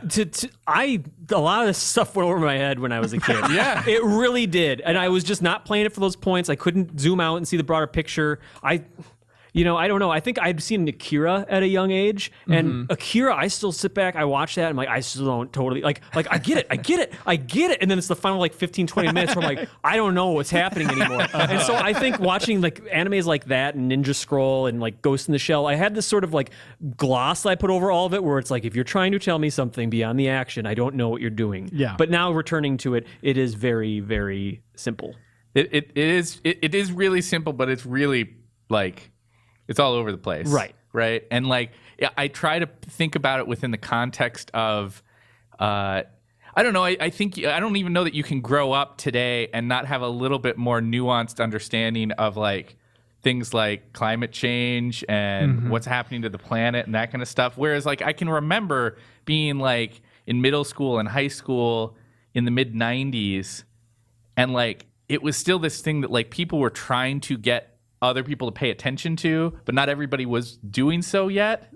Right? Check out that Amazon. We lose something the size of Texas. Okay, Every so week. if that part of the game is pretty overt, Adam asks, what exactly do you think Hojo is trying to achieve when he locked Red 13 and Eris in the lab? He's very explicit. I He know the says it. answer to that. Is it just breeding? Yeah. He's talking about the fact that like humans, like with like Eris, like people, ancients with like that ability, don't have the lifespan long enough to Conduct this research? to conduct a sustained experiment. His research will take long 120 enough. years, he Yeah. says. So he was going to breed her with Red 13, which that's his species is very long lived. Okay, gotcha. So the idea is that any offspring between that pairing would live for a long time And be really screwed up. Hojo is weirder than I remember. Hojo And has some serious problems. I don't remember like the kind of weird Nazi scientist angle with Hojo, especially if you want to like draw that out to be like, okay, maybe like the idea of the ancients are kind of like the Jews in this situation. Like there's a lot of corollaries you could draw there. I wanted to bring up one thing that struck me as kind of funny is like one of my complaints about Final Fantasy 13 was this will tie back is that Okay. like they introduce all of these sort of side characters in 13 that are sort of like seem to be there just for the purpose of like showing a screenshot of them before the game's release. It's like, hey, look, there's this character, there's this character. What are they all Who's about? going to be Sid this time? Yeah, and then the game comes out and you realize that like what's her name, like Jill Nabat or something in Final Fantasy 13 is just like, what was the point? Who It's was like getting that? You know? excited about Elo Asti, you Yeah, know, before but- Force Awakens. It's like, But for some reason, like Final Fantasy VII is even worse about just like throwing a ton of just peripheral characters in there. Like, okay, so there's Hojo, there's Reeve, there's Scarlet, there's Heidegger, there's Palmer. And Is it like, nostalgia that makes me think like, yeah, but I like all those characters. yeah, no, I do too. Like to me, replaying it, I think it's great. And it actually has me like looking for, or I mean, even the Avalanche characters too are all just sort of like, they're in there and introduced as though you're supposed to know and care about them, but then they just sort of like disappear and reappear at random. But for some reason, it just doesn't bother me as much anymore. It's in defying this like game. I creative don't writing know. 101, which is like if you can just combine characters into a single character, Yeah. you're doing everyone favors. Yeah. But Yeah. in this case, some of those characters can be like boss fights, so might as well split them Yeah. up. The only exception I'd say is the Turks. The Turks are awesome, and they are all great the way they flawless. are. Yeah, I love them. Yeah. I do like, real quick, you talked about, Barrett freaking out about, Avalanche dying and whatnot. I was struck, like maybe the most striking bit of writing, at least in the Midgar section for me, was Jessie when she's like dying. she has a line where she says she's on her deathbed and she's like, "Oh, maybe we just deserved it because we killed so many people with our terrorist activities." Oh, you know what? Maybe we had this coming because we keep blowing things up after all. It's like, oh, This Jesus is a good. Christ, This is a good okay. email from Aaron. Quick. Another thing which I applaud SquareSoft for is how they quite often remind the player that Avalanche is committing terrorist acts against the Capitol, and people are dying because of it. The game makes no qualms about the reality of what they're doing, and only the characters themselves having to justify their actions in their own individual ways. And anyway, he goes on to say apparently that his memory is that the terrorist aspect of the game was played up quite a bit back in the day. I don't remember in the any of marketing? that. I don't remember any of that. But I don't remember that. Anyway, he just is lending kudos to the fact that they kind of like went for that. Yeah, I think that they are not ambiguous about the fact that like Avalanche are sort of zealots, that they're not like they might be individually be good people, but like as a group there is definitely the sense that they're not going about this in the best way. And the populace is terrified of them. Yeah. Like the populace is more scared of them. Well, and being in the presence of them than like being around the guy on the Shinra train. people. And it's because of them that the plate is, I mean, like they blow the plate to destroy Avalanche. Yeah. Right, which is a weird tactic. But, Yeah, but I mean, like, again, so great. I mean, like, not nuanced, No. but I mean, just for it's its like, time. we're so evil. well, they're taking out such good sites as the Honeybee Inn when they do that too. I mean, there's so many good things. Speaking of that, and speaking of jarring themes and subject matter, someone writes in, one of our questions was just reflecting on the cross-dressing sequence with Cloud. Yeah. And Thomas chimes in, I definitely recognize that it's done lightheartedly, but Cloud, Tifa, and Aerith straight up threaten to chop off, rip off, and smash Don's penis. they each have different things. It reveals something about their character and the way they treat this penis. That's pretty hardcore stuff, even by today's standards in the world post Manhunt or GTA. One thing that stood out to me is I thought that when I played the game on PlayStation 1 that they referred to like, I'll chop them, I'll cut them, I'll smash them. And I thought that they were doing a plural to indicate maybe it's like his testicles or something. But this version I'm playing, which is the PC port on PS4, it was very much a singular like it. It's funny that you remember that. I don't know if they changed that. I don't know. Maybe they didn't, but I remembered it as plural also. That could be wrong. So This is the kind of game club discussion I'm on board they're for. either castrating him or chopping up. Yeah, his I mean, at penis. any rate, his genitals are going to pay. Yeah. I mean, way. Neutering or castration. how does that whole sequence play for you guys playing it now? Like, is it? Did anybody get chosen? Did you dress Yeah. Cloud pretty enough? I assume you did. How'd that go? There's a trophy for it. Is it cleverly named? Because you basically have to do like all the things to raise your chances that he's going to select you as Cloud. You have to do all the things and you have to do them right. So, like, Right. for instance, that dumb part with the squats. Yep. Like, yeah. you have to save your game before that because, like, it just controls, like, pure garbage. It's true. So, like, when I did it the first time, I didn't do enough squats to beat him. And then you Right. get, like, soiled wig or some some crap instead. instead of the blonde wig. Instead of the nice wig. Yeah. Yeah. So then I had to reload and do it again. But I got it on my second try. But still. I mean, I of all the things that they're gonna do in this eventual like remake of this game, Right. How they handle the cross-dressing sequence and do a modern update of that. I mean, it's not like a 2-minute thing. No, it's a right? whole Like sequence. it's a whole section of the game of the like these opening hours of the game. And they've You're said it's figure going to out- be there. Oh, They're yeah. not, they're Right. not taking it out. Keith puts this really well. He says, I will say that the only reason the scene works as well as it does is because of the polygonal art style of the characters. It's already hard to tell who is male and who is female in the world, so dressing up Cloud as a female in that art style allows it to be much more believable. It's going to be interesting to see how the Final Fantasy VII remake, yada yada, that's Yeah. Keith. But I thought about that too, where it's just like these characters, you look at like some of the Avalanche characters or NPCs, like it's not always obvious whether they're guys or girls or have long hair or short hair, and it's going to be weird. Yeah, I just think there's also a different level of maybe sort of cultural awareness. I guess I can't speak Right. to too much to where the original game or the subsequent remake is being made in Japan and the cultural sort of mindset around cross-dressing is there. But certainly here, there's some different understandings of that today. From than- 97. From 96, 97, Yeah. right? Yeah, it's Like- very much played for jokes. Like, oh, those guys in the gym will probably Yeah. have a dress, like that type of stuff. Whereas I don't know that you could do that and not have some sort of broader implications about like any number of different things. And there's weird stuff where, like, if you don't get chosen and you're Cloud, like, in the basement with the dudes that are, like, Yeah. Pepe Le Pew zombieing towards you. And And then you there's a just guy in gotta the fight him. corner who just says, quote, leer, snicker, like as like the weird zombie men are walking towards you. It is weird. Also, I forgot that the first time that Ares and Tifa met is during that section. Yeah, like in the torture basement. Yeah, exactly. Like, oh, hello, good to meet you, lifelong buddy. How do you do? Short life.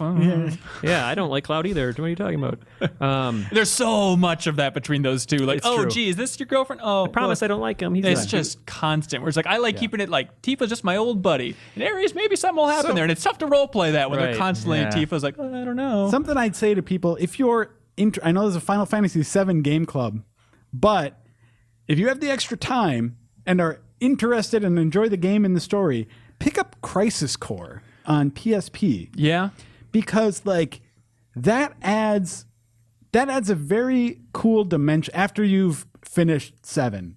It adds a really cool dimension to what's going on with Aerith, I thought. yeah, it's interesting because it's a prequel. I just started playing it. I was like last year, I guess, because I never gotten around to it. And it's interesting now seeing the way Ares kind of talks about that, where she talks about dating somebody from Soldier, and the way she phrases it, she's like, I wasn't really that into him. I liked him for a little while. It all seems pretty passive. It wasn't like love of my life, Zach. Yeah, yada, yada, which yada. is I think they need to do to make I know it sounds stupid, like to make the player feel like they're not it's like to make her feel like she's not taken, that like Cloud has a shot with her. She has to be like not super into this guy. Yeah. But like if you play Crisis Core, I think that you get sort of a different angle on that. But yeah, it's also like if Aerith is actually interested in Cloud, like you would not probably try to play up your former romance. Yeah, If you want to think about a character's mindset. But Yeah. Tim, do you have some good emails there that we should? we actually only have like 1 or 2 more that we haven't gotten to. Oh, but great. to maybe like this is the last one that's really pertinent to the questions we posed, which was the last question was Final Fantasy VII combines pre-rendered backgrounds and 3D character models. What's the visual effect as a player in the context of a 1997 RPG? What advantages did this process provide to the developer? This one's from Keith too.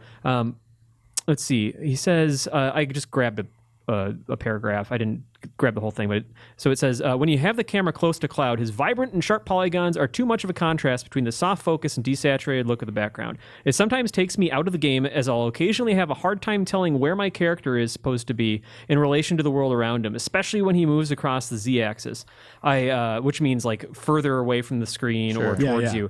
I occasionally find that I'm always a few pixels off where I think I am, and I get snagged on some geometry, which can be frustrating. Back in 1997, before the character models were up-res and everyone still owned standard definition TVs, I think the blending of these pre-rendered backgrounds and character models would have worked just fine. But in 2016, with a much more powerful system and incredibly sharp televisions, it's much harder to sell on the eyes. Luckily, if you're playing an old school JRPGs for the graphics, then you're doing it wrong, Keith. yeah. I think the biggest point he gets there that I think is really important that I noticed is that thing about higher def TVs, up-res graphics, and how like I just don't remember noticing that big of a difference when I played the original. And thank God this is the PC port, because I've popped in my PS1 version into a TV and like using like the PS3 or something like that into an HD TV, and it is a blurry mess. Yeah, we're all just real quickly. He talks about not being able to tell where the character is. We all have like the finger notification on and like the exit notification. Not thing always. on, right? I just do that Pop all it the on and time. off. You guys don't? You think that kind of ruins the immersion Yeah, it of the gets in the world way. and I don't stuff? like I just think it's I ugly. love it. Actually, like having lockdown, like here's a defined exit for the area. I absolutely adore it. What I will say that I really like and actually miss about this era of like RPGs is because the environments aren't 3D, they can't give players camera control, which means that they are able to I think do a lot of really cool framing Sure. that really I think like sells the areas way more than if you just sort of give the player like think about I mean I can even hear the music playing in my head now, but like if you think about when Cloud is like going down into that Mako reactor, right? Even at first, and he's just this like tiny little speck going down some stairs, and like it just gives you this sense of scale that you don't have if your character is just always the same size on your screen and you're just sort of rotating. I mean, you can see things, but like it doesn't give you the same sense. Or like, you know, when they do some cool stuff with like top down, or like part of the screen might be obscured by some like piece of garbage or a robotic hand or something that. I mean, I think It was probably a robotic hand. I think they're able to There's a lot of use those. they're able to use the restricted camera angles to like sell the tone and the atmosphere, I think, a lot better than if they were to just like in a 3D RPG where they just say, "Here, you get to control the camera. Look where you want." And in a more you know? intimate setting too, like when you're in the Shinra headquarters, crawling through the vents, and you're gonna like eavesdrop on that conversation. You're like Cloud walking towards the camera slowly through the vents. Yeah. When you have to put that in comparison with, like, we talk to a lot of developers now who they have exactly the opposite problem, right? Because they have camera, the game, the expectation is that you're going to have total camera control. When you want to steer a player's attention to a particular thing and you want to put sort of a cinematic quality to stuff, they struggle with how to do that. And I think you're totally right, Joe. Like there's some particular moments throughout this game where they use it to great effect. It's I think it's how Final Fantasy VII, and then we made the Resident Evil comparison before, relate to adventure games where, because these backgrounds are drawn, you can choose the focal point and decide that this area is about this, and it's a clue, and it can be sort of a directorial, like cinematographic, what's the word there? Cinematographic. Cinematic. Cinematic. Thank There you. you go. Flair to it that if you had camera control, you wouldn't be able to have. Yeah. There's one section in Midgar that has aged the worst. I want to see if you guys can figure out the sequence. Visually or it's visually? Okay. There's nothing coming to mind. You don't think it's the motorcycle chase? No. Although, like, it's so weird. There's art in the motorcycle chase for the characters that you never see in the game again, and it's really ugly. But I'm not talking about that. It's the trains and like that section where you're moving the trains to different sections to like the run train along the ghost top. yard or whatever, It's like the graveyard. biggest. Yeah, it's the biggest example of like the pre-rendered background versus the movable objects, and it's just night and day. And it looks so gross. Yeah, it can be tough. It didn't stand out to me that bad. Yeah, Really? Yeah. One other thing I wanted to talk about real quick that I think is like a really important thing about FF7 is the speaking of cinematic, is like the implementation of like CG cutscenes. Yeah. Which is not something that we really had a whole lot. I mean, before in Final Fantasy at least. Yeah. And like in addition, I mean, we can talk for a while if we wanted to about how this like has a ripple effect just on the whole industry in general and RPGs in general. But like, I think what's really interesting is it sets a precedent that wasn't in Final Fantasy games before of like story sequences as reward, Totally. which I don't know necessarily that I'd seen a lot up to that point of just like I mean, I if you go back and look at my old like PS1 memory card, I have saves before each one of like the major cinematic sequences because like I thought they were so cool that I wanted to just like go back and watch them again and again. So like there were times I'd just be like, oh, I want to rewatch that part where they break out of Shinra headquarters in the motorcycle, and like it's not a long scene, but you just like start it up and Completely with you. Also, I was struck playing through it again. I forgot how many small little sequences there were. Like you remember like the larger CG sequences and whatnot, but there's so many just kind of little camera movements and ways that they interconnect the worlds and stuff where it's only like 3 seconds or so, and I forgot about so many of those. Yeah. I think I think about this a lot as someone who watches a lot of like fantasy and science fiction and geek oriented television and movies and animation and stuff like that. There's so many different cool things now that somebody could dig into and get those experiences that they want, right? Of like, I want to see an awesome sword fight, or I want to see like a cool like sequence of like motorcycle racing or something like that, right? There's so many movies you can go to. There's so many other games that explore that kind of stuff. And I remember growing up and, being a teenager in the mid 90s, something like Final Fantasy VII and those cinematic sequences were so awesome because they were so rare, right? You didn't have a lot of other places that you could go and get that level of coolness. I can't even tell you how many times I rewatched the Final Fantasy VIII intro because it has like the sweet sword, sweet music, So sweet good. sword play, like magic and It was just stylish as hell. Yeah, basically. exactly. And it's like you could rewatch Akira a million times if you want in Blade Runner, but there wasn't the wealth of it that we have now. No, like there were and it wasn't that's exactly it There was wasn't just as a couple concentrated. games. Right. Yeah. Couple games, couple movies, couple TV shows that you could really dig your teeth into and be really excited about these sequences that were playing out, these kind of like power fantasies in a lot of cases. And I'm with you. Like I adored getting to those cinematic moments in FF7 the first time around. And we'll undoubtedly talk more about those as the game club goes on. Yeah, where are we Definitely. playing to next? Well, I was struck by the place that we stopped leaving Midgar in terms of the remake, like if they're going to make it episodic, that also seems like a pretty good place to stop. It's such a good point to be like, well, no, we have a whole new world of adventure in front of us. Let's go for it. So it seemed like not enough for the first episode or whatever it is of the remake, but after I played, it's like that actually is a really good spot, a good chunk. And not only that, I think that they've already talked about how they're making Midgar a little more open world and stuff, and like using it as an opportunity to flesh out characters like maybe Avalanche, presumably like Avalanche and stuff. So like I think you can expand that section. Like Midgar, I think, is the highlight of the whole game, so I don't think there's any problem with like digging into it and expanding it a little more. Yeah, absolutely. And maybe they could update that script because the localization has not aged I bet they well. will. I would for better and hope for so. worse, maybe in some situations. A couple uses of the R word in there, which isn't great. There's a great moment where Barrett's like punching and boxing, and then he just goes, "Shucks, money." It's pretty like, good. It's like blatant stuff. Yep. But yes, I look forward to seeing how they adapt that script. But you guys want to look to the future now? Yeah. Where do you guys want to stop next time around?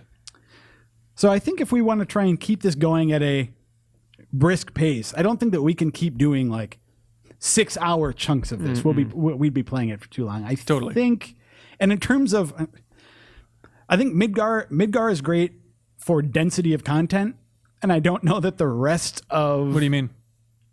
We'll get to it. I think that if people are willing to put in a little extra time, the end of disc 1 probably is the best punctuation, which according to my like estimates is maybe 15 hours or so. And even though 10 to there's not 15. discs, it'll give a prompt. And let Yeah, people so if know you're exactly. playing a different version of it, there's a specific place that this is going to take you to. The Temple of the Ancients. Not the Temple of the Ancients. It will get you through that, but after that sequence, you're going to go to the City of the Ancients. City of the Ancients. And you're going to see can't talk about it too much, but An important scene. A big spoilery important scene. There's no one listening to this that doesn't know. I know. It's but impossible. Just in case. Just in case. All right, that's fair. So, but I do think, at least if you're playing on the PS4 version, I'm pretty sure that it gives you, even if it doesn't say disc 1, it gives you like a notification that like that's the end of that part. Okay. And by the way, I'd like to apologize again for being out last week on the podcast and having to delay this one more time. Blame How my dare dumb you. body falling apart. But because of that, I assume people have been playing ahead a little bit anyway. So do you guys want to make this 2 weeks from now? You think that's doable to get to the end of disc 1? I think Yeah, so. what's the date on that? That is February 25th. I think that's not Thursday. Yeah, that should work out. So that is when the episode will air, with the second part we'll be playing up through the end of disc 1. And in the meantime, we have yet another opportunity to talk about Final Fantasy VII. If you are listening today, and you want to express your thoughts, or you think we're all idiots. Today being Thursday. Yes, today being Thursday, and you want to offer up your own opinions, or if you wrote one of those emails into us, you want to add an addendum to your thoughts. We're going to have an opportunity to do that. We have wanted the Game Club to be a ongoing conversation with the community as much as we can make it, and so part of that is taking your emails as we have for this podcast, but the other part of it is that we're hoping to be able to try to premiere a sort of live chat functionality, which we're going to do tomorrow. Yes, so Friday, Yes. if you're listening to this podcast in a timely manner, on GameInformer.com, we'll have a story up, and it's just going to be a big old discussion with the community, and we're going to be in there as well talking about Final Fantasy VII. So And we'll also lay out the sort of the talking points and things that you should maybe be thinking about leading up to the next time that we come together and talk about this. There'll be Sure. more points to dwell on as you play. So. Right. yeah, absolutely. But until then, be sure to send emails to Podcast at Game Informer with your feedback, things you might have missed about this. Game Club FF7 is a great headline. It's very easy to sort Oh, through. it's like the subject of it. I like of it. the email. Subject, yes, Yeah. I'm into it. Very the cool. overall subject. And then looking forward to hearing your thoughts next time around for everything up until the end of disc 1. There's a lot of adventure left to have, you guys. A lot of Yeah. good stuff. Good chat. I like that. It was a fun chat. Yeah, All that's- right, that's so great. thank you for tuning in. Thank you for watching or listening to this episode of the Game Informer Show. Be sure to tune in next week, and we'll have a new episode waiting for you. Bye.